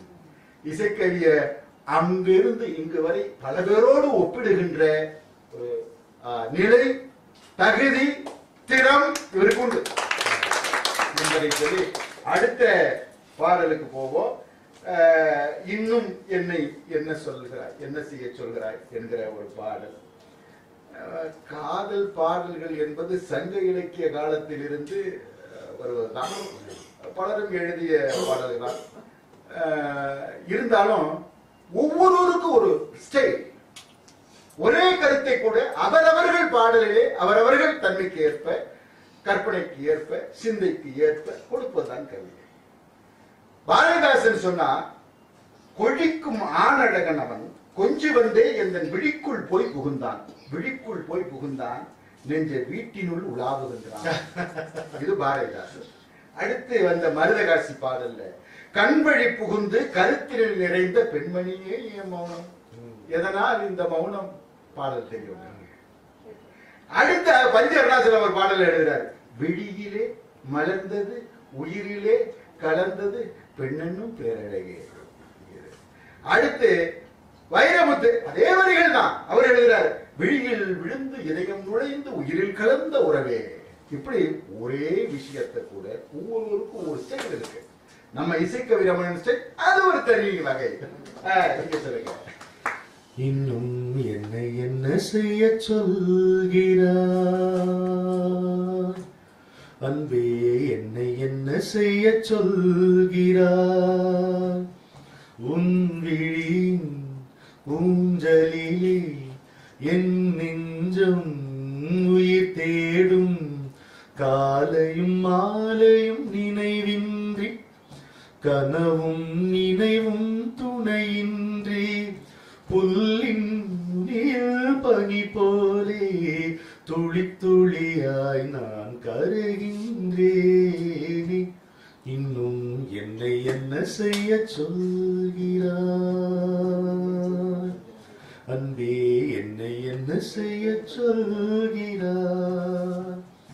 கார்த்திகை தீபம் எந்தன் மனம், தவழும் தென்றல் உந்தன் மனம், அணைப்பாயா இல்லை அணைப்பாயா, அழகிய கைகளில் எடுப்பாயா, பார்வையில் உயிரை நிறைப்பாயா, என்னை பாதையில் மலராயிரைப்பாயா, தவிப்பே தவமாய் கனல்கின்றேன், ஒரு தவத்தின் முனையில் கருகின்றேன், இன்னும் என்னை என்ன செய்ய சொல்கிறாய் அன்பே, என்னை என்ன செய்ய சொல்கிறாய். வெற்றியும் தோல்வியும் ஏதும் இல்லை, வேதனை சாதனை பேதம் இல்லை, காதலெனும் ஒரு போதையிலே மனம் கலந்த பின்னே உயிர் மீதமில்லை, இதுதான் தருணம் வருவாயா, எனக்கொரு ஜனனம் தருவாயா, மலரில் பனித்துளி பழி இல்லையே, மௌனம் மரணத்தின் மொழி இல்லையே, இன்னும் என்னை என்ன செய்ய சொல்கிறார் அன்பே, என்னை என்ன செய்ய சொல்கிறார். மழை நேரத்துல ஒரு கோப்ப தேநீரும் கொஞ்சம் சிப்ஸ் இருந்தா சுகமா இருக்கும் அப்படின்னு சொல்லுவாங்க. இல்ல, இசைக்கவி ரமணனுடைய பாடலும் இந்த சூழல்ல நம்மள ரொம்ப ஒரு மகிழ்ச்சிப்படுத்தக்கூடியதாக இருக்கு. எனக்கு ரொம்ப ஒரு பிடித்த ஒரு வரி, தவழும் தென்றல் உந்தன் மனம், அணைப்பாயா இல்லை அணைப்பாயா என்று எழுதியிருக்கிறார். ஒரு பாடல கண்ணதாசன், இலக்கணம் மாறுதோ இலக்கியமானதோ, இதுவரை நடிப்பது அது என்ன வேதனை எழுதிட்டு, விலக்கி வைப்பாயோ இல்லை விலக்கி வைப்பாயோ, மறைத்திடும் திரைகளை விலக்கி வைப்பாயோ இல்லை விலக்கி வைப்பாயோ என்று ஒரு அழகான சொன்னயம் கொடுத்திருப்பாரு. அதே மாதிரி அணைப்பாயா இல்லை அணைப்பாயா என்று கொடுத்திருக்கிறார். அடுத்த ஒரு பாடல் நம்ம முதல் நினைவு, அவருடைய முதல் நினைவு பற்றி சொன்னார். நிறைய பாடல்கள் ஞாபகம் வருதோ ஞாபகம் வருது, ஞாபகம் வருது. வெயிலோடு விளையாடி, இப்படி நிறைய இந்த பழைய பாடலை சொல்லி, கமர்கட்டு எனக்கு நினைவுக்கு வந்துடுச்சு, கிட்டிப்புள் நினைவுக்கு வந்துடுச்சு, காலம் மாறி போயிட்டேன்னு பாடி இருக்கிறார்கள், எல்லாம் உண்டு. ஆனா தாய்மானவர் சொல்வார், ஐயோ எனக்கு பழைய நினைவுகள் வந்துடக்கூடாதுன்னு அருணகிரிநாதர் சொல்வார், பட்டினத்தார் சொல்வார். இந்த மாதிரி பழைய நினைவுகள் என்பது கொள்ளும் வியாதி அப்படின்னு சொல்லுவாங்க. அது ஒருவருடைய நிலைப்பாடு. இசைக்கவி ரமணன் அவர்கள் அந்த பழைய நினைவுகளை சொல்லுகிற போது அது எப்படி சுவைப்பட இருக்குங்கிறத நானும் அவரோட இருக்கேன். அது ஒரு எல்லாருக்கும் முதல் நினைவு எது அப்படின்னு ஒரு கேள்வி கேட்டு பார்த்துப்போம். நான் என்ன கேள்வி கேட்ட போது எனக்கு 4 வயசுல தான் ஒரு முதல் நினைவு வரும். அது மயிலாப்பூர்ல நடந்தது. சித்திரகுளத்துல அப்போ சித்திரகுளத்துல தண்ணி இருக்கு. உங்களுக்கு நம்ப முடியுமோ, தெப்பம் கூட இருக்கும். அந்த தெப்பத்துல நான் உட்கார்ந்துருக்கேன் குழந்தைய. சித்திரகுளத்துல நான் நிற்கும் போது, அமைதியா நிற்கும் போது ஒரு கல்லு அதுல விழுந்து அது வளையமா வருது. அது அங்க அந்த நடுவுல கரெக்டா போட்டான் ஒரு கல்ல. ஒரு பையன் போட்டுட்டு அவன் போயிட்டான் அவன் பாட்டுக்கு. இந்த வளையமா வருது. அப்படியே பார்த்துட்டு நிக்கிறேன். ஒரு சைக்கிள் வந்து என்ன அடிச்சு தூக்கி போட்டு. அப்போ அதுக்கு அப்புறமா பார்த்தா இங்க கபாலீஸ்வரர் சன்னிதி தெருவில் தான் குடியிருந்தோம். ஏதோ தூங்கியிருக்கேன் மத்தியானம். அம்மா வந்து எனக்கு காயத்துக்கு மருந்தெல்லாம் போட்டு இல்லை, அப்போ பிளாஸ்டிக் போட்டு ஒட்டிடுவாங்க. காயத்தோட அது இன்னும் வலிக்கும். எழுந்து அப்படியே பிச்சுட்டு வருது. அதான் என்னுடைய முதல் நினைவு. ஆனா அது எப்படி சொல்லப்படுறதுங்கிறத பார்க்கலாம். நீர் இருந்த சித்திரை குளம், அது சொல்லணும் இல்ல. நீர் இருந்த சித்திரை குளம், நினைவெனக்கு 4 வயது. யாரோ எரிந்த கல் ஒன்று மையத்தில் விழுந்து ஆச்சரிய குறி ஒன்று எழுந்து அடங்கிற்று என் முகத்தோடு.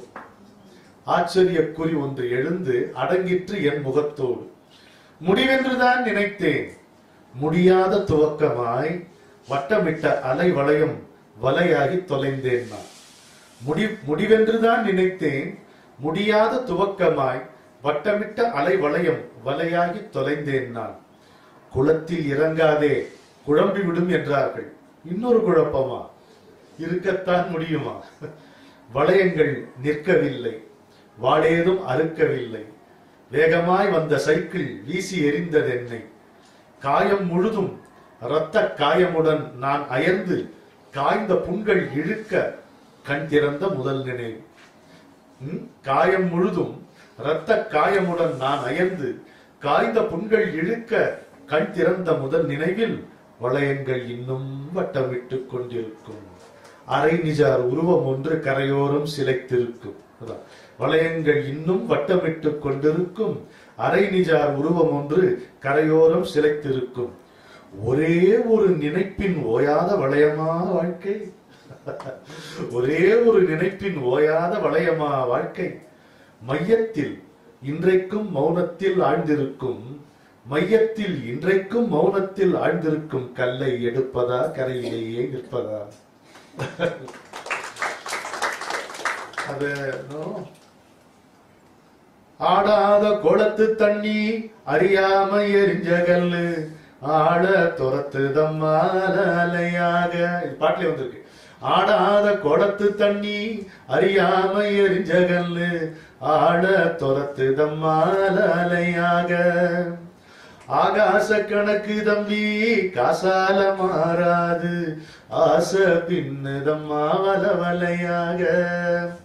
நட்சத்திரம் விழுகையிலே குச்சு வீடு லாபம் இல்ல, நாடகம் முடிஞ்ச பின்னே மிசையில ரோசம் இல்ல. மூடினா உலகம் இல்ல, முழிச்சா கனவும் இல்ல. மனச வாட்டுறது ரோசனதானே, மனுஷன ஓட்டுறது வாசனதானே. விருப்பும் வெறுப்பும் வேறும் ஞாபகத்தானே, வேஷம் மறந்து போன வேதனதானே. அப்படி போகும் பாட்டு. கணக்கில் செலவு செய்து ஆயிரக்கணக்கில் கோடிக்கணக்கில் இசை நிகழ்ச்சி நடத்தி அப்படி ரசிக்கிறது வெறும் ஒரு குரலின் வளமாக நமக்கு கொடுத்து ரசிக்கிறது. அதான் இசை. அடுத்து சிரிப்பின் சிறப்பினை சொல்லக்கூடிய ஒரு பாடல் நம்ம கேட்க போறோம். சிரிப்பினுடைய சிறப்பு பற்றி நமக்கு தெரியாதில்லை.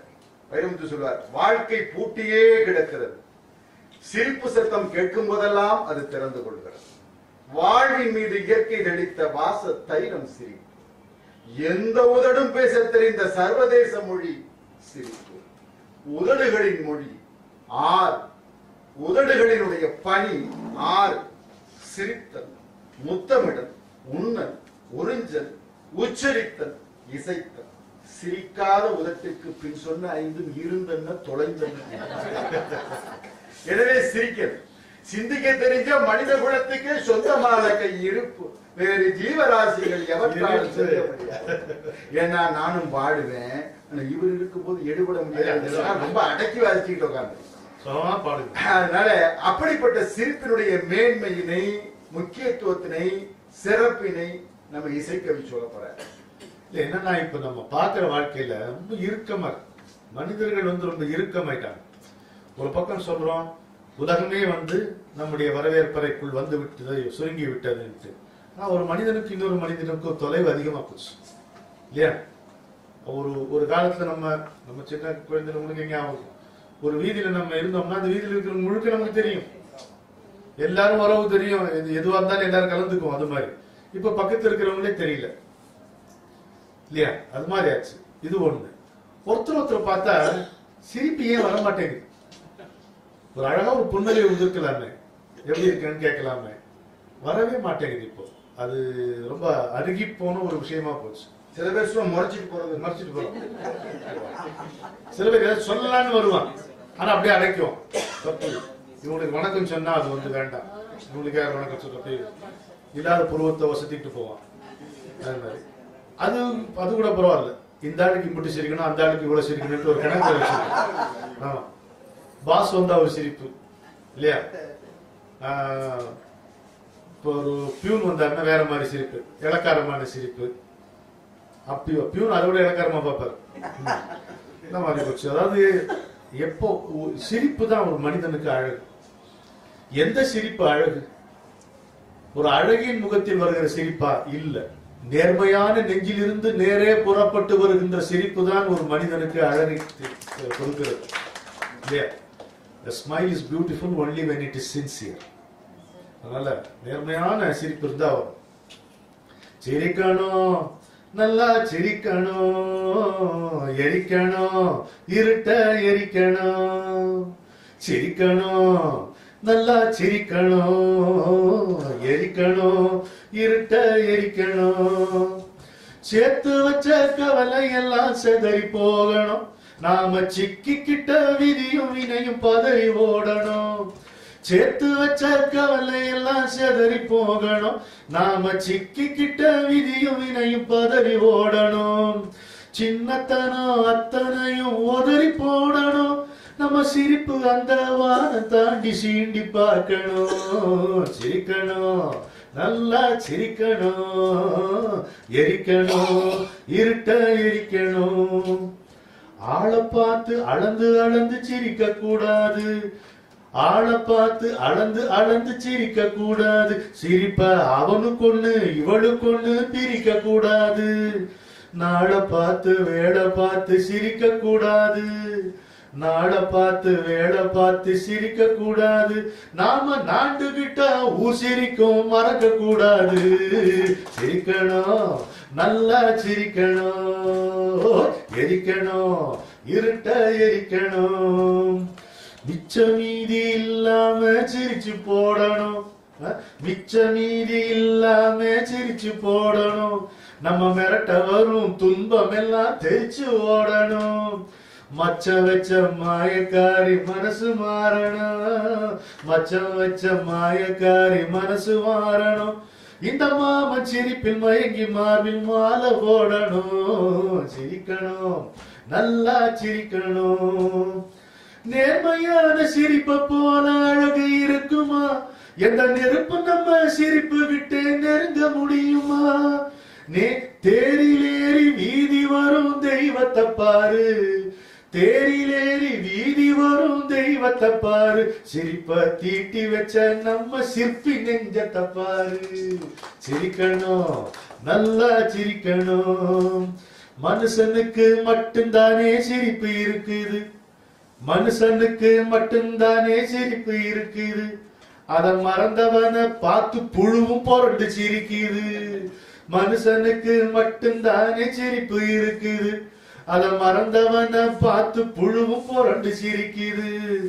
காரணமே இல்லாம சிரிப்பது போது, காரணமே இல்லாம சிரிப்பது போது, சும்மா கலகலன்னு சிரிக்க நல்ல நேரம் இப்போது, சும்மா கலகலன்னு சிரிக்க நல்ல நேரம் இப்போது. சிரிக்கணும், நல்லா சிரிக்கணும், எரிக்கணும், கவலையை எரிக்கணும். இப்ப நம்ம பார்த்தவரு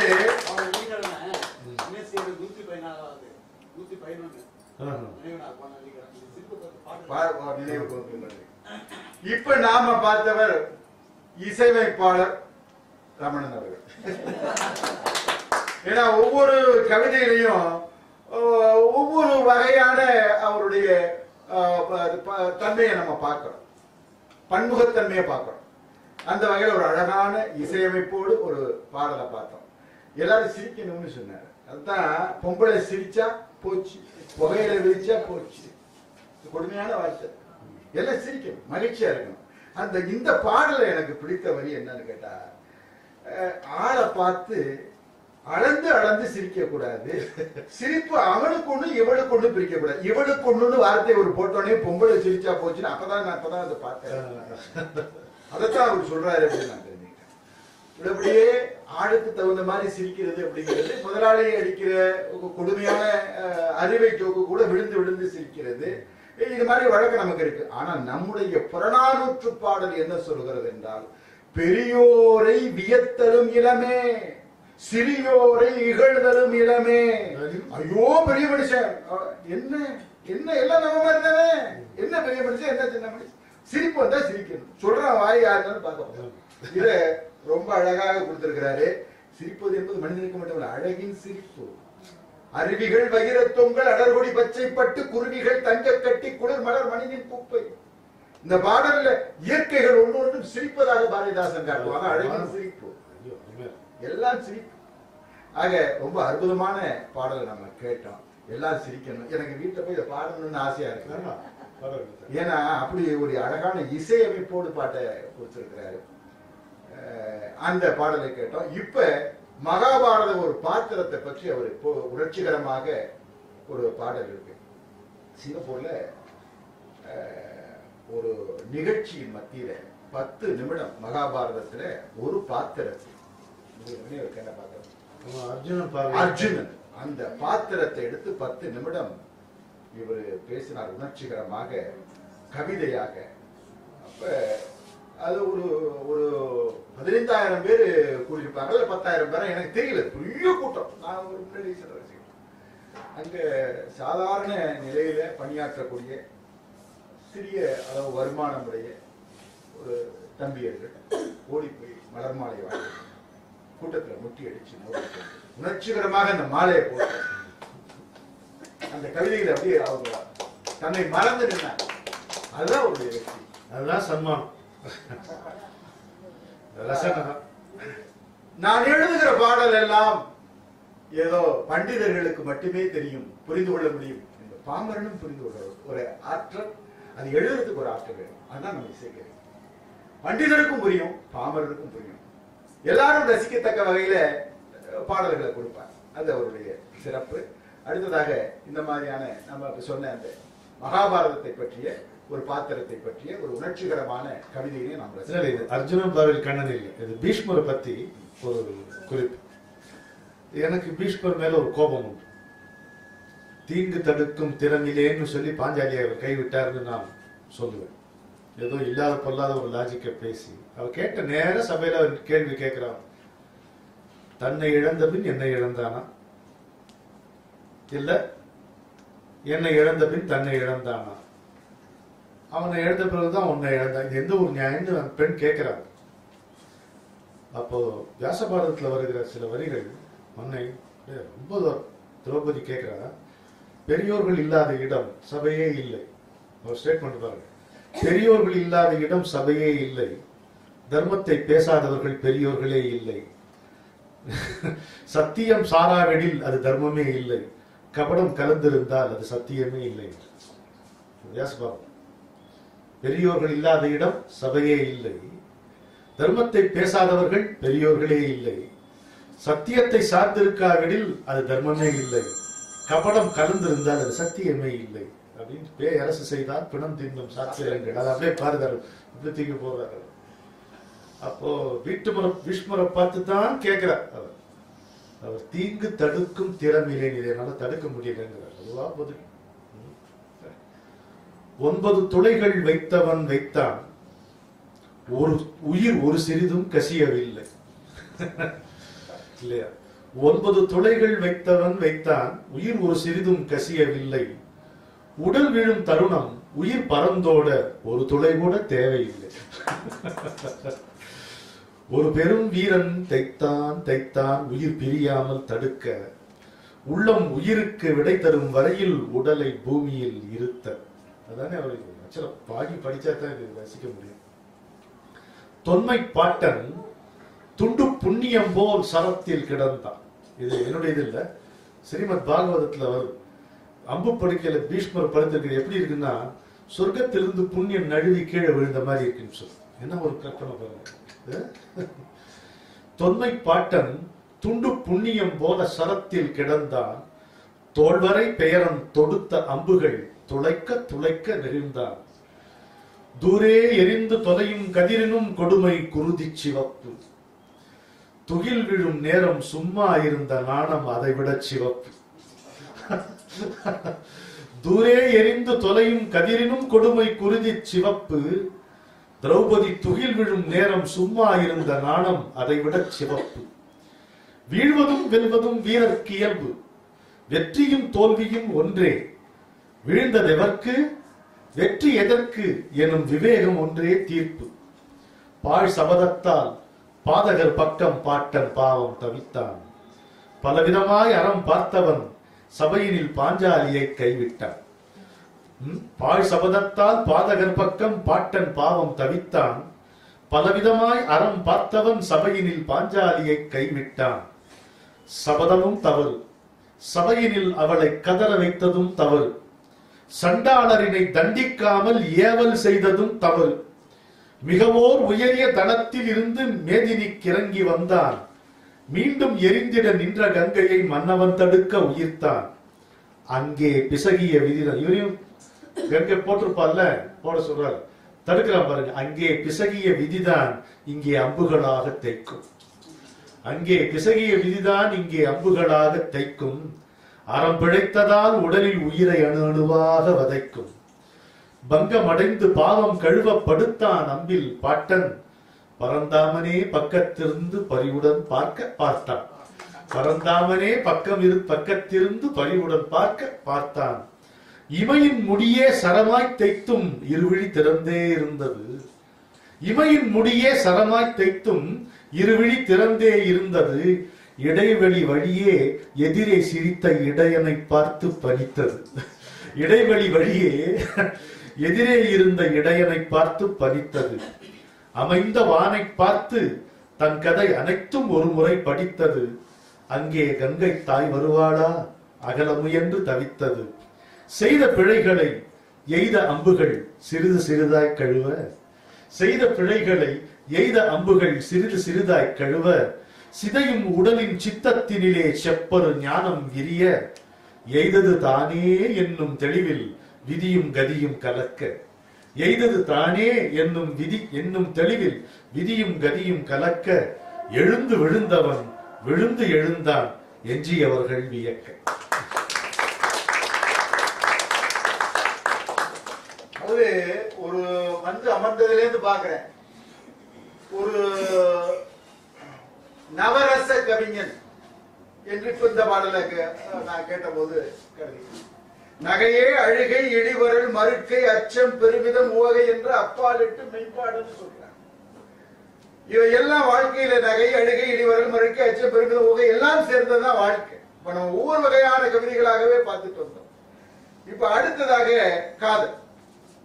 நான் பாடும் முன்னே அவர் அனைவரும் அதை பாடியே சொல்லுவார். நான் அதை எப்படி ரசிச்சேன்.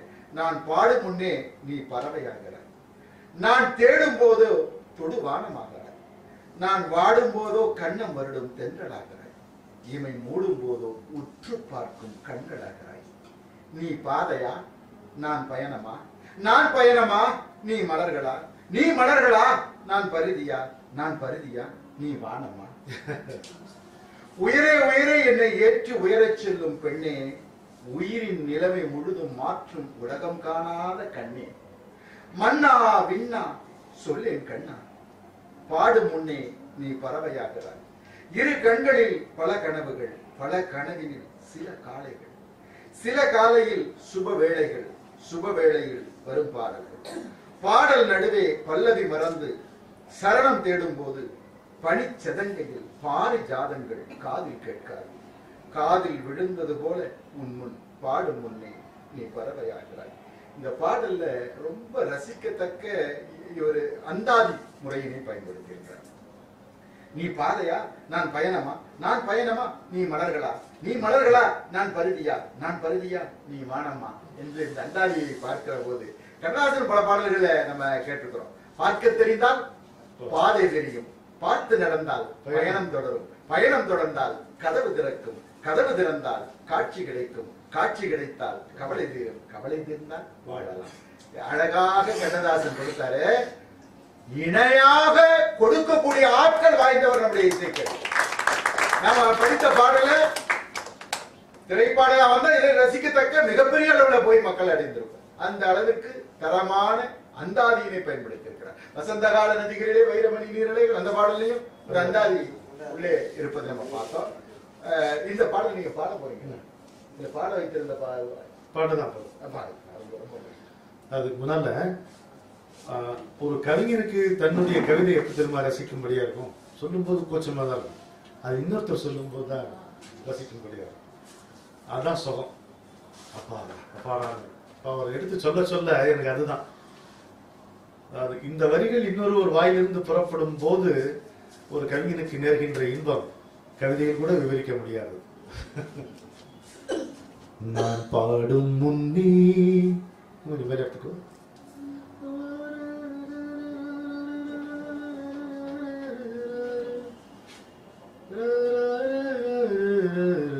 பாடும் முன்னே நீ பறவையாகிறாய், நான் தேடும் போதோ தொடுவானமாகிறாய், இமை மூடும் போதோ உற்று பார்க்கும் கண்களாகிறாய், நான் வாடும் போதோ கன்னம் வருடும் தென்றலாகிறாய். நான் பாடும் முன்னே நீ பறவையாகிறாய், நான் தேடும் போதோ தொடுவானமாகிறாய், நான் வாடும் போதோ கன்னம் வருடும் தென்றலாகிறாய், இமை மூடும் போதோ உற்று பார்க்கும் கண்களாகிறாய்.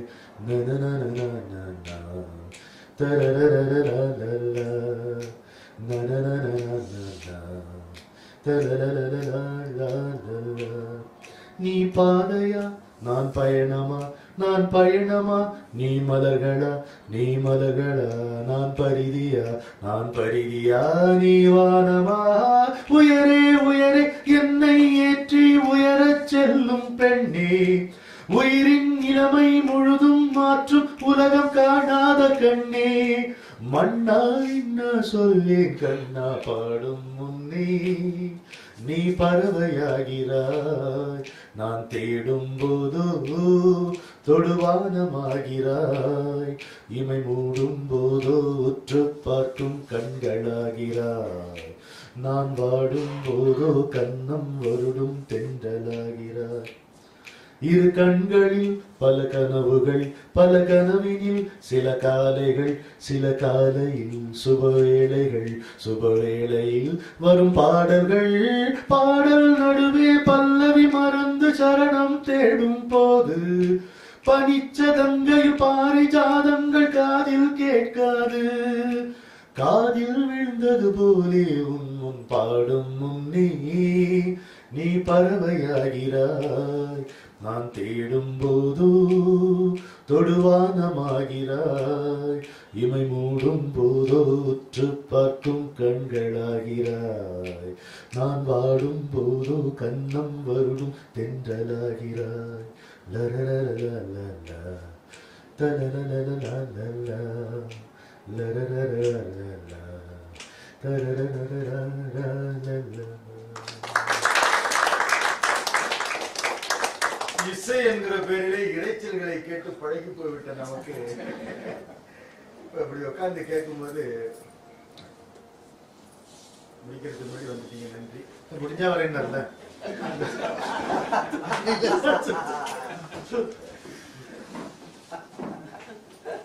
வருகை தந்திருக்கிற முன்னாள் மாணவர்களை வரவேற்று அமருமாறு அன்போடு கேட்டுக்கொள்கிறேன். ஏன்னா முன்னாள் மாணவர்கள் திரும்ப வர்றதுங்கிறது பெரிய. இப்ப அடுத்ததாக ஒரு பாரதியை பற்றி கவி பாட இருக்கிறார். ஒரு சம்பவத்தை சொல்ல விரும்புறேன். 2018, அதாவது போன வருஷம் டிசம்பர் மாசம் பாரதி நாடகத்திற்காக கலைவாணர் அரங்கத்தில் மிகப்பெரிய கூட்டம். இசைக்கவி ரமணன் அவர்கள் பாரதியாக வேடமேற்று நடிக்கிறார். அந்த கூட்டத்துல நானும் கண்ணன் சேஷாத்ரி என்கிற நண்பரும், சொல் ஞாயிறு மணிகண்டன் இப்ப நிறைய நிகழ்ச்சிகள் பண்ற விஜய் டிவில 3 பேர் உட்கார்ந்து நாங்கள ரசித்து ஒரு சில கட்டங்கள்ல கண்ணீர் மல்க அதை நாங்க ரசிச்சுட்டு இருக்கோம். அவர் சொன்னாரு பக்கத்துல இருந்து கண்ணை தொடச்சுக்கிட்டு, இவர் ஒன்னும் பாரதியாலாம் நடிக்கல, பாரதியாவே வாழ்கிறார் அப்படின்னு சொன்னார். அதுக்கு மேல ஒரு வார்த்தை, அதுதான் உண்மை. அப்படி ஒரு சிறப்போடு நடந்த அந்த இது அங்க மட்டுமல்ல, சிங்கப்பூரிலே அவர் நடத்திய அந்த நாடகத்தை பார்த்து பல பேர் அவர்கிட்ட பேச முடியுமா? பாரதியினுடைய திரைப்படத்திலே தான் அவருடைய முகத்தை அப்படிதான் இருக்கும் நினைச்சுக்கிட்டாங்க. உண்மையான முகம் அல்ல, சிவாஜி இசைக்கவி ரமணனுடைய அந்த நாடகத்தை பார்த்த பிறகு பாரதி இசைக்கவி ரமணனை போலத்தான் இருப்பார். இதுதான் உண்மை, நான் மிகையாக சொல்றேன். அப்படி ஒரு பொருத்தமான மனிதர் வாயிலிருந்து இப்போது பாரதியை பற்றிய ஒரு கவிதையை நாம் கேட்க இருக்கிறோம். ஒரு 16-17 வயதிலிருந்தே சுவாசமாக என்னுள் கலந்தவன் பாரதி. அது சில சமயம் நீயா நான் பிரிக்க முடியாது. இது ஒரு அந்தரங்கமான உணர்வு. இதை வேற விதமா நீங்க உருவகப்படுத்திக் கொள்ள வேண்டாம். அதாவது பல பேருக்கும் உண்டு. ஜெயகாந்தனே சொல்லியிருக்கிறார், நான் தான் பாரதியோட மறுபிறவின்னு நினைச்சுக்கிட்டேன். ஏன் இவ்வளவு வேகமா எல்லாத்தையும் எழுதிட்டேன்னா, நான் 39 வயசுல செத்துருவேன்னு நினைச்சேன் பாரதி மாதிரி. அப்படியே சொல்லியிருக்காரு வெளிப்படையா. அதாவது பாரதியினுடைய தாக்கம் என்பது அப்படி, அது எல்லைகளுக்கு, அதாவது எல்லைகளுக்கு, சிந்தனைகளுடைய எல்லைகளுக்கு அப்பாற்பட்டது. சித்தத்தை நேராக தாக்குகின்ற மின்னல் அது. நான் பாரதி கிட்ட பேசுற மாதிரி இந்த ஒரு கவிதை அவர்கிட்ட சொல்ற மாதிரி. ராத்திரி அஞ்சும் ராட்சச இருளின் ரகசிய மடியினில் இருந்து, ராத்திரி அஞ்சும் ராட்சச இருள், ராத்திரி அஞ்சும் ராட்சச இருளின் ரகசிய மடியினில் இருந்து ஒரு பூத்திரி போல புறப்பட்டெழுந்து புயலாய் சீரிய புதிரே, நேத்திரம் முழுதும் நெருப்பு ததும்ப நெஞ்சினில் நேசம் எழும்ப, ஆத்திரம் கொண்ட அறவடிவாய் தமிழ் ஆத்தெழுந்ததென வந்தாய். அப்படி வந்தது நீயா, உன்னை அறவே அறிந்த நானா? எத்தனை பெரியது வண்டம், அதிலே எத்தனை சிறியவன் மனிதன். எத்தனை பெரியது வண்டம், அதிலே எத்தனை சிறியவன் மனிதன். எத்தனை சிறியவன் மனிதன், அவனுள் எத்தனை சிறியது மனது. எத்தனை சிறியவன் மனிதன், அவனுள் எத்தனை சிறியது மனது. எத்தனை சிறியது மனது, மனதில் எத்தனை எத்தனை அண்டம். எத்தனை சிறியது மனது, மனதில் எத்தனை எத்தனை அண்டம். அத்தனை அண்டமும் யாரோ ஒருத்தியின் நித்திரையின் சிறுகன. சார் முன்னாடி அத்தனை அண்டமும் யாரோ ஒருத்தியின் நித்திரையில் சிறு கனவு. அப்படி சொன்னது நீயா, உன்னை அறவே அறிந்த நான் தானா? அப்படி சொன்னது நீயா, உன்னை அறவே அறிந்த நான் தானா? எழுதாதிருக்கும் வேளையில் தானே முழுதாய் கவி என்று உணர்ந்தோம். எழுதாதிருக்கும் வேளையில் தானே முழுதாய் கவி என்று உணர்ந்தோம். எண்ணமில்லாத வெளி நிலையில் தானே எல்லாம் எல்லாம் அறிந்தோம். பழுதோ விதியோ மானுடன் போலே பல்லோர் நடுவே திரிந்தோம். பழுதோ விதியோ மானுடர் போலே பல்லோர் நடுவே தெரிந்தோம். பலகணி திறந்து பரவச ஒளியை பக்குவ கோப்பையில் குடித்தோம். அப்படி உணர்ந்தது நீயா, உன்னை அறவே அறிந்த நான் தானா? தேசம் தெய்வம் என்னும் கொள்கையில் தேகம் முடைந்து கொடுத்தார். தேசம் தெய்வம் என்னும் கொள்கையில் தேகம் உடைந்து கொடுத்தான். திரும்ப மறந்து விடலாகாதென தீரா ஏக்கம் தொடுத்தான். நேசம் புரியா மோசச் சந்தையில் நிம்மதி நன்கு கெடுத்தாள். ஒரு நிமிடம் தெய்வ நிலையை தந்து நீக்கி பார்த்து சிரித்தாள். பராசக்தி ஒரு நிமிடம் தெய்வ நிலையை தந்து நீக்கி பார்த்து சிரித்தாள். அப்படி தவித்தது நீயா? உன்னை அறவே அறிந்த நான் தானா? அன்றை காலையில் அயர்ந்த தேகம் அனலில் வெடித்து சிதற, ஆற்றங்கரையில் திலகமிட்டவள் அடிமனம் கொஞ்சம் பதற. பாரதியார் வாழ்க்கையில நடந்த நிகழ்ச்சி. ஆதிரை திருநாளொன்றில் சங்கரன் ஆலயத்தொரு மண்டபம் தன்னில் நான் சோதிமானோடு தன்னன் தனியனாய் சொக்கலாடி இருப்ப, மற்றாங்கவள் பாதி பேசி மறைந்து பின் தோன்றி தன் பங்கைய கையில் மை குணர்ந்தே ஒரு சேதி நெற்றியில் பொட்டு வைப்பேன் என்றால் திலகமிட்டவன் செய்கை அழிந்தனங்கிறான். அதான் சொல்றேன். அன்றை காலையில் அயர்ந்த தேகம் அனலில் வெடித்து சிதற, ஆற்றங்கரையில் திலகமிட்டவள் அடிமனம் கொஞ்சம் பதற, இன்றைக்கொருவன் இதுவாய் அதுவாய் இறந்தும் இருந்தும் உள்ளான். இன்றைக்கொருவன் இதுவாய் அதுவாய் இறந்தும் இருந்தும் உள்ளான். ஏடி செல்லம்மா என அழைத்தால் எவரும் இல்லாமல் நின்றான். அந்த குழப்பம் எனதா? என்னில் அழுந்தி தொடரும் உனதா? அந்த குழப்பம் எனதா? என்னில் அழுந்தி தொடரும் உனதா? புதிய கூட்டில் புகுந்திசைப்பது புராதானத்து பறவை. புதிய கூட்டில் புகுந்திசைப்பது புராதானத்து பறவை. சித்தம் புடைக்க உள்ளே பொதிந்த சித்திரம் பூத்து காட்டும் உறவை. அதிசயம் கொஞ்சம் விதிவசம் கொஞ்சம், அதனால் உடலும் நெஞ்சம். ஆதியும் அந்தமும் இல்லா தொடர்பில் அவளுருள் ஒன்றே மிஞ்சும். இந்த ஞானமேனும் எனதா? இதுவும் எதுவும் போலே உனதா? இந்த ஞானமேனும் எனதா? இதுவும் எதுவும் போலே உனதா?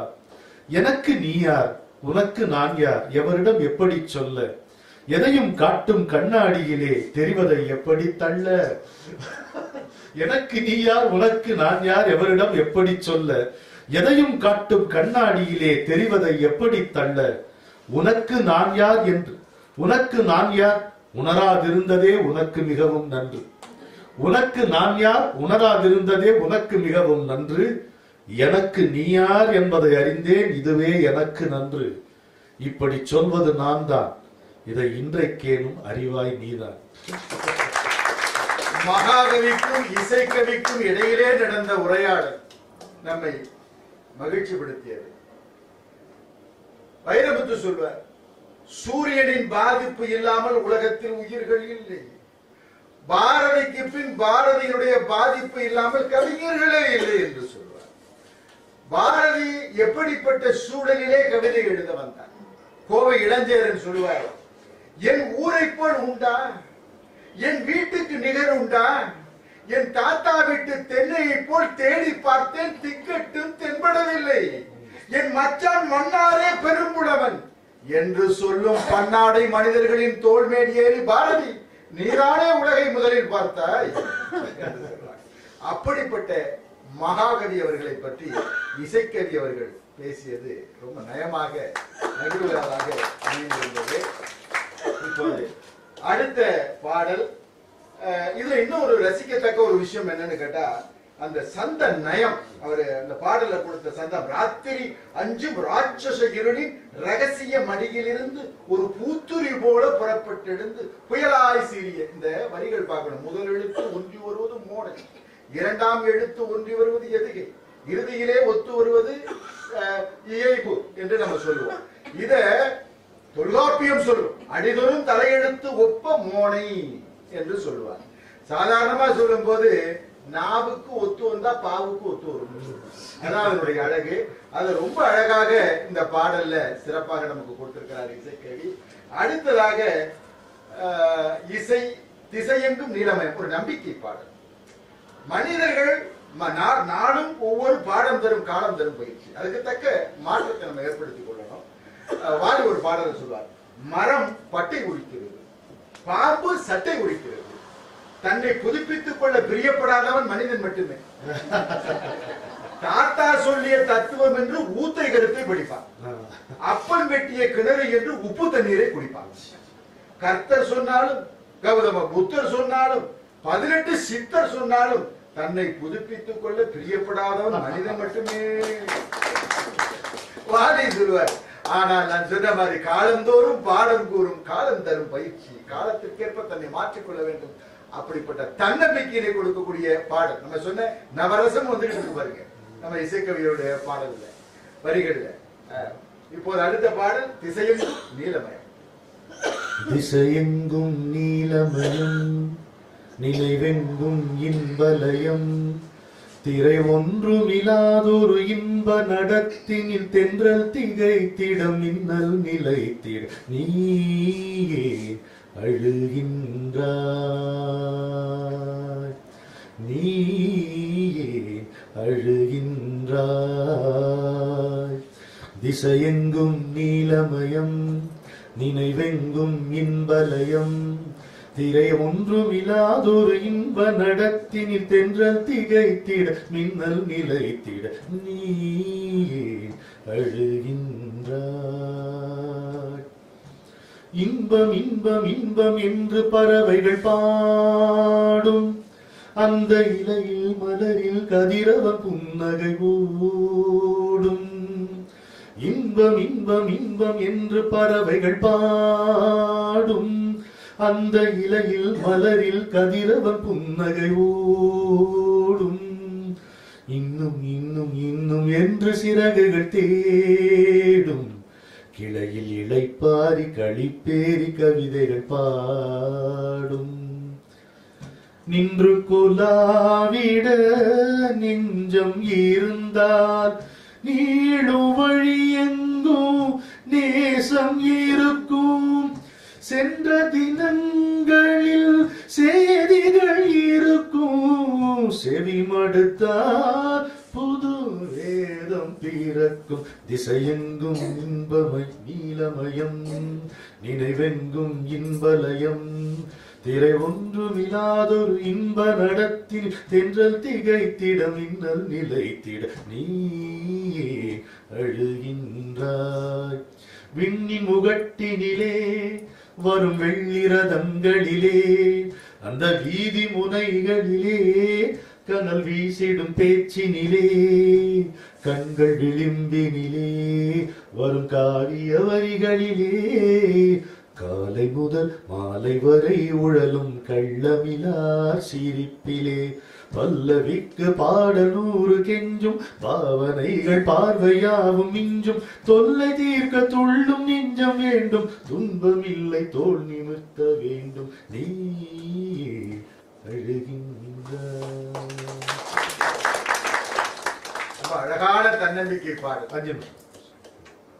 வெறுங்கை என்பது மூடத்தனம், 10 விரல்களும் மூலதனம். தாராபாரதி தாராபாரதி அத போல ஒரு அருமையான தன்னம்பிக்கை பாடலை கொடுத்தாரு. அடுத்ததாக மதுரை மீனாட்சி சொல்லும் பொழுதே மதுரை மீனாட்சி பற்றி பேசுகிற போது படிக்கிற போதெல்லாம் எனக்கு இசைக்கவி ரமணன் அவர்கள் சொன்னது நினைவுக்கு வரும். அவர் மஞ்சள் காமாலை நோயிலே பாதிக்கப்பட்ட போது அவருக்கு வைத்தியம் வேற ஒன்றும் கிடையாது, அம்மா தான். அதனால அவங்கள பத்தி பிள்ளைத்தமிழ் பார்க்கிறோம், நிறைய பாடல்கள் இருக்கிறது. குமரகுருபர பிள்ளைத்தமிழ் நம்ம ரசிக்கத்தக்கது. அது மாதிரி நிறைய பாடல்கள் இருந்தாலும் நம்ம இசைக்கவி அவர்கள் உணர்வுபூர்வமாக அந்த பாடலை பாடுகிறார், நம்ம கேட்கலாம். இது வந்து 1979ஆம் ஆண்டு மதுரை மீனாட்சி முன்னால அந்த கல்யாண சிற்பம் ஒன்று இருக்கும், பார்த்துருக்கீங்களா? சிவன் சன்னதிக்கு வெளியில விஷ்ணு வந்து தாரவாத்து கொடுக்க மீனாட்சி கையை பிடித்தபடி சிவன் இருக்கக்கூடிய ஒரு கல்யாண சிற்பம் இருக்கு. அதை பார்த்து எழுதினது. எழுதி அது ஏதோ ஒரு நோட் புக்ல தொலைஞ்சு போய் அப்புறம் திரும்ப நம்ம ஒரு வீடு மாற்றும் போது எல்லாத்தையும் ஒழிச்சு பார்ப்போம்ல, பார்த்தா அபூர்வமான ஒரு பொருளா இது கிடைச்சு. இந்த கவிதை முழுமையா இல்லை என்கிட்ட, இருந்த ஒரு 2-3 கண்ணியை எடுத்துட்டு வந்தேன். ஒரு வாட்டி நம்ம பதிவு பண்ணிட்டோம்னா ஒரு சந்தோஷம் இருக்குமேட்டு. நீங்க அதை எத்தனை பேர் அதை பார்த்துருக்கீங்க? இந்த கல்யாண சிற்பத்தை மீனாட்சி கல்யாண கோலத்துல அதை அந்த பார்த்த நினைவு இருந்தா இது என்ன ரசிக்கிறதுக்கு நல்லா இருக்கும். புன்சிரிப்போ அந்தி பூவுதிர்வோ என்று புரியாத போதை நகையாள். புன்சிரிப்போ அந்தி பூவுதிர்வோ என்று புரியாத போதை நகையாள். அதில் புவனங்களே செய்த தவமொன்றினை போன்ற சிவன் அங்கு சக்தியானான். தன்னுயிர் எதிர்வந்து புன்னகைக்க கண்டு கன்னிமயில் சிலையாகினாள். இந்த கதை 100 விதமாக தினமாறிடக் கண்டு கவிவேந்தர் பதமாறினார். திக்கெட்டையும் 4 பக்கத்தில் வைத்தரசு செய்கின்ற சொக்க நன்கே மனம் திசை சிதற நினைவலைய இசை பொருள உயிர் துள்ள செய்கின்ற சொக்கி இங்கே. சொக்கனும் சொக்கி நிற்கிறான். திக்கெட்டையும் 4 பக்கத்தில் வைத்தரசு செய்கின்ற சொக்க நன்கே மனம் திசை சிதற நினைவலைய இசை பொருள உயிர் துள்ள செய்கின்ற சொக்கி இங்கே. முக்காலமா இனிமேல் எக்காலமும் தேவ முகூர்த்தம் என்பார்கள் அங்கே. ஒரு முறையேனும் காண நான்முகனும் அறியாதபடி மூழ்கின்ற உயிர்கள் இங்கே. இந்த கல்யாண கோலத்தை பார்ப்பதற்காக பிரம்மா படைக்கிறதுக்கு வச்சிருக்கான உயிர், அவருடைய அனுமதி இல்லாம அதுக்குள்ளே வந்து உயிர் வந்துதான். அதுக்கு இந்த ஒரு முறையேனும் காண நான்முகனும் அறியாதபடி மூழ்கின்ற உயிர்கள் அங்கே. காலங்களே பந்த காலாக கவிதைகள் கட்டியம் கூறி நிற்க கண்முட்டும் திக்கில் வரும் கல்யாண வீட்டார்க்கு கால்களில் கங்கை கொஞ்ச மாலுண்ட சந்தனம் மலர்கூறும் வந்தனம் மனமெங்கும் செண்பகம்தான் இன்ப மதுவோடு வரவேற்று வரவேற்று வரவேற்று மனம் இந்த வைபவம் தான். அவ்வளவு பேர் வந்துட்டே இருக்காங்க. மாலுண்ட சந்தனம் மலர்கூறும் வந்தனம் மனமெங்கும் செண்பகம் தான் இன்ப மதுவோடு வரவேற்று வரவேற்று வரவேற்ற மனம் இந்த வைபவம் தான். மிஞ்சுமிரு கொங்கையுடன் மின்னர் சதங்கையுடன் மீன்விழி சிரிக்க நின்றாள். அதை மீறுமோர் ஆண்மை மிடுக்கோச்சியே சொக்கன் வீரம் வியர்க்க நின்றான். கஞ்சமலர் தென்றலில் கொஞ்சம் தலை சாய்ந்ததாய் கனிவோடு ஒசிந்து நின்றாள். கஞ்சமலர் தென்றலில் கொஞ்சம் தலை சாய்ந்ததாய் கனிவோடு ஒசிந்து நின்றாள். பவள கால் நகத்தில் முகம் பார்த்து சிரித்தபடி கனவில் லயித்து நின்றாள். அழகான பாடலை நாம் ரசித்தோம். இப்ப மனித வாழ்வினுடைய ஒட்டுமொத்த வாழ்வு எப்படி இருக்கிறது? சூடாமணியில ஒரு பாடல் சொல்லுவாங்க. ஒருத்தன் நடந்து வந்துட்டு இருக்கிறான், யானை துரத்து, ஓடி வா, எப்படியாவது தப்பிக்கணும். கிணத்துல விழுந்தான். கிணத்துல விழுந்து கொண்டிருக்கும் போது பாக்குறான் கீழே பாம்பு. நடுவுல ஒரு கிளைய பிடிச்சுக்கிட்டு நல்ல வேலை தொங்குறான். நல்ல சாய்ஸ் பாருங்க. ஒண்ணு மேல போனா யானை, கீழே பாம்பு, நாகப்பாம்பு. இது என்ன பண்றது? சரி, நீ பிடிச்சுக்கிட்டு இருக்கான்ல, இப்படி பிடித்து கொண்டிருக்கக்கூடிய அந்த வேர், அதையும் ஒரு எலி வந்து பல்ல வச்சு இதுதான் சூழல். இப்படிப்பட்ட சூழலில் இந்த நிலையில அவன் திரும்பி பார்க்கும்போது, மேல பார்க்கும்போது மரத்திலிருந்து ஒரு துளி தேன் வந்து அவன் நாக்கில் பட்ட போது எல்லாத்தையும் மறந்து அன்னைக்கு வாழ்க்கை அப்படிதான் இருக்கு. 1000 பிரச்சனை, சொல்ல முடியாத எத்தனையோ சிக்கல்கள் தினம் தினம் சந்திக்கிறோம். அதுக்கிடையில கிடைக்கக்கூடிய சிறிய இந்த சின்ன சின்ன மகிழ்ச்சி, அதுல தானே சொர்க்கம், அதானே வாழ்க்கை. அதைத்தான் பாடல் சூடாமணி. ஆணை துறப்ப அற உரை ஆழ்குழி நானவில் பற்று, அந்த பாடல் தேன் துளி அழிதுளி நக்கும் சூடாமணி. அதுதான் மனித வாழ்க்கைன்னு சொன்னா, நம்ம இசைக்கவி ஒட்டுமொத்த வாழ்க்கையை பற்றி இவருடைய கண்ணோட்டத்தை சொல்றார். 2-3 விதமா சொல்லலாம். இருமருங்கிலும் மரணம், இடையில் துள்ளும் சலனம், ஒரு நொடி நில்லா பயணம், ஒன்றும் புரியவில்லை ஜனனம், இது சொல்லலாம். இருக்கிறேன் என்பதை காட்டிலும் இருக்குமோ இன்னொரு அதிசயம். Can there be a better miracle, greater miracle than the fact that I exist? அதோட பெரிய மிராக்கிள் இருக்க முடியுமா? இருக்கிறேன் என்பதை காட்டிலும் இருக்குமோ இன்னொரு அதிசயம், இறக்கிறேன் என்பதை காட்டிலும் இருக்குமோ இன்னொரு அபத்தம், சிரிக்கிறேன் என்பதை காட்டிலும் சேருமோ இன்னொரு சிறப்பு, பிறக்கிறேன் என்பதுதானே பெரிதிலும் பெரிய வியப்பு. ஓலை வீடு ஓட்டு வீட்டுக்கு எங்கும், அந்த ஓட்டு வீடு மாடி வீட்டுக்கு எங்கும், மாடி வீடு மாளிகைக்கு ஏங்கும், அந்த மாளிகையோ மரணம் வந்தால் தூங்கும். யாராய் பிறந்தென்ன, யாரோவாய் சாகும் முன் நேராய் நிலைப்பதுவே நேர். அழகான வரி. பாரதிதாசன் முதுகையோர் காதலை பற்றி சொல்கிற பொழுது, அறம் செய்த கையும் போயும் மக்களை அன்பால் தூக்கி புறம்போன காடும் போயும், செந்தமிழ் புலவர் சொல்லின் தரம் கேட்ட காதும் போயும், செயல் கண்ட கண்ணும் போயும், எல்லாம் ஓஞ்சு போய் உட்கார்ந்து இருக்கும் போது கூட மனைவியை நினைத்து சொல்கிறான், எது இன்பம் தெரியுமா? அவள் இருக்கிறாள் என்பதுண்டே இன்பம்னு சொல்லுவார். இசைக்கவியவர்களும் அந்த மாதிரியான ஒரு வரியினை எடுத்து நமக்கு சொன்னாரு. யாராய் பிறந்தென்ன, யாரோவாய் சாகுமுன் நேராய் நிலைப்பதுவே நேர்னு சொன்னார். ஈழையும் இருமலும் எதிர் எதிர் இடுக்க, பாயும் நோயும் போ என்று துரத்த, அப்போதான் சிந்திப்பது உலகை சித்தாந்தத்தை இல்ல, இப்பவே நேரான வாழ்க்கை. இது ஜெயகாந்தன் இதே சொல்லுவார், சாவிலே பிறந்த ஞானம் வாழவா பயன்படும். கடைசி பாட்டுக்கு போயிடலாம்.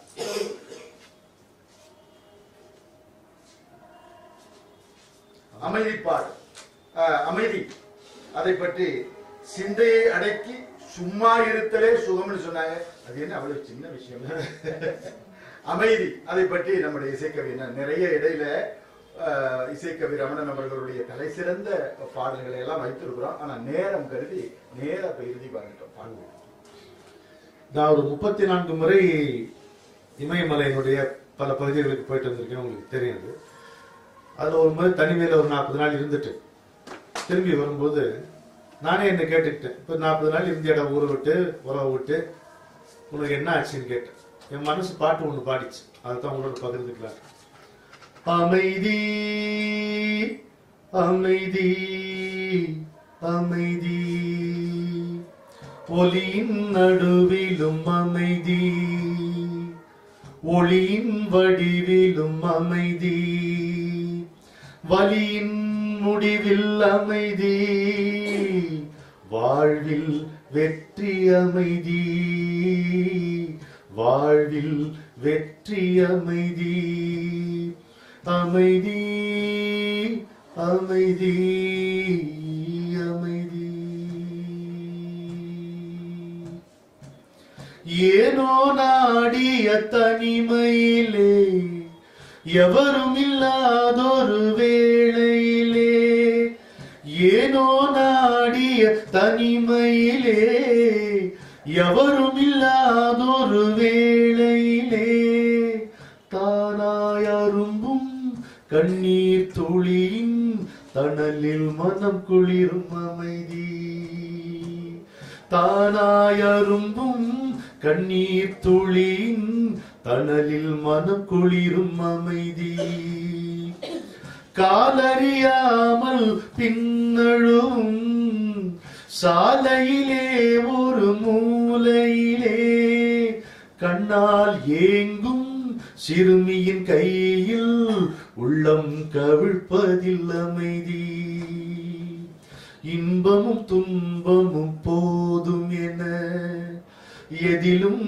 இல்லை மீதமென, இன்பமும் துன்பமும் போதும் என எதிலும் இல்லை மீதமென, நிழலில் சாயும் நெஞ்சின் நடுவில் நிமிரும் சுடரே அமைதி, நிமிரும் சுடரே அமைதி, நாடிய கையில் பிடிச்சோறு நாயுடன் காக்கை குருவியோடு, அப்படிதாங்க ஹிமாலயஸ்ல, நாடிய கையில் பிடிச்சோறு நாயுடன் காக்கை குருவியோடு, பாடி பரவசமாய் விருந்தாய் அதை பகிர்ந்துண்ணுவதில் அமைதி, தேடி தேடி களைத்தொரு நாள் திசையறியாமல் விழுகையிலே, நாடிய அதுவே நம்மை தாங்கி நகைக்கும் கணத்தில் அமைதி, ஆடும் மனதின் கரையினிலே ஆர்வம் எதுவும் இல்லாமல், நினைவும் கனவும் நிகழ்வதை பார்த்து நீளும் பொழுதே அமைதி, நீளும் பொழுதே அமைதி, அமைதி அமைதி அமைதி.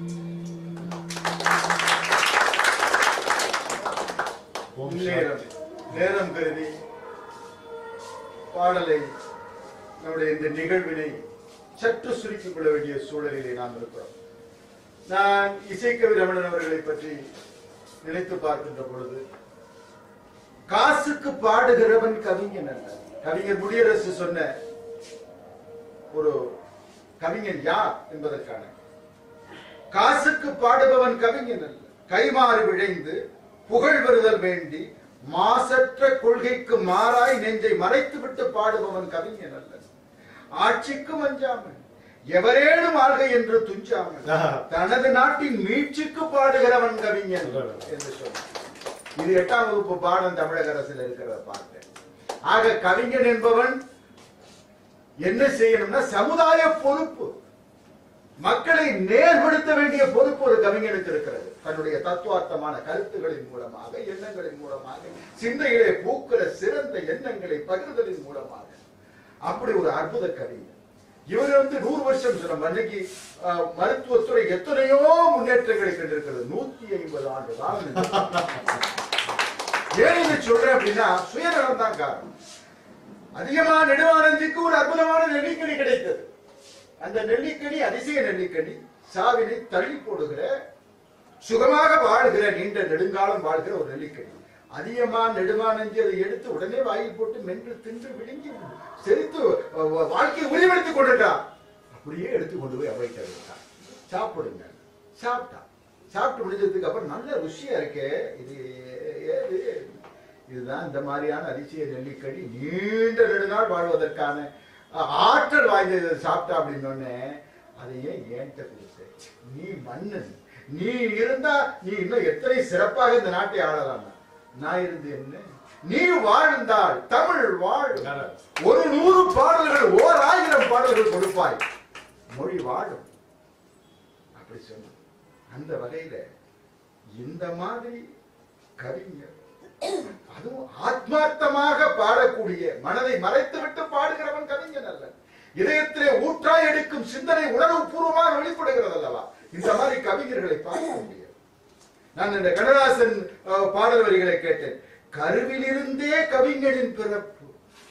நீங்க கவிஞர்களையோ கலைஞர்களையோ உருவாக்க முடியாது, அது இயல்பு. நான் படைப்பாளி அல்ல, நான் சொன்னேன். நான் படித்திருக்கேன், ஆனால் படைப்பாளி ஆக முடியாது.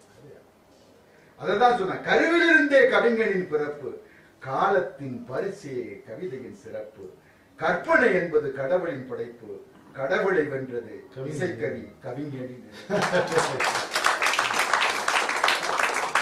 மிக்க நன்றி. மழை காரணமாக நம்ம தாமதமாக தொடங்கினாலும் நமக்கு வரையறுக்கப்பட்ட நேரத்தில் நம்ம அந்த நிகழ்ச்சி சரியாக முடித்துக் கொண்டோம். மீண்டும் ஒரு முறை இந்த 24 நிகழ்ச்சிகள் இங்கே இசைக்கவியை கேளுங்கள் நிகழ்ச்சியை நடத்தியதற்கு காரணமான திரு ராமசாமி அவர்களுக்கும் திரு முரளி அவர்களுக்கும் உங்களுக்கும் என்னுடைய மனமார்ந்த நன்றி. எத்தனையோ சிரமங்களுக்கு இடையில் நான் அழைத்தேன் என்கின்ற காரணத்தால் அன்பு மேலிட்டு அன்பு பாராட்டி இங்கு வந்த என்னுடைய அன்பு சகோதரர் மன்னை ராஜகோபாலன் அவர்களுக்கும் நன்றி. ஒரு 2 நிமிடங்கள் மன்னை அவர்கள் ஒரு அருமையான வைரமுத்து கவிதைகளில் பற்றி ஒரு அருமையான ஆய்வு செய்திருக்கிறார்கள்.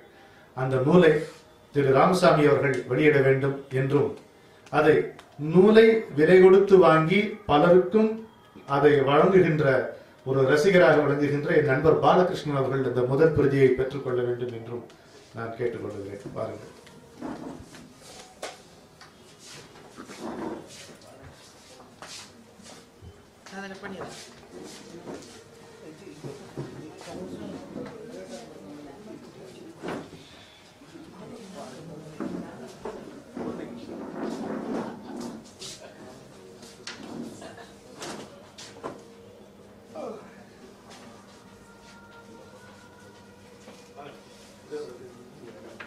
சார் கொஞ்சம் ஓரமான சார் வீடியோ உங்க ஃப்ரெண்ட்ஸ் வந்துருங்களா நீங்க?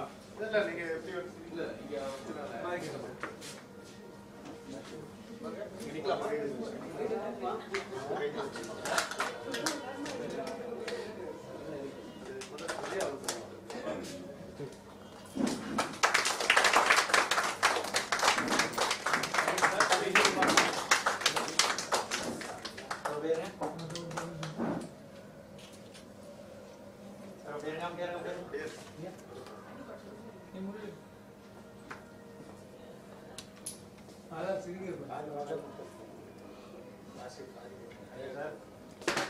கொஞ்சம் பின்னாடி வந்துடும்.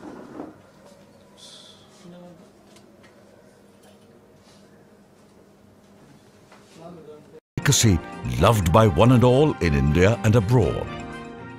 Even before the phrase corporate social responsibility gained significance, it was textured into the group's value systems. And today, this phrase has been redefined by Mr. Murali as citizen social responsibility. Chennai 365, an effort by SKS in association with social, sports and cultural bodies to do good to a vibrant Chennai. To Sri Krishna Sweets, it's no mere rule.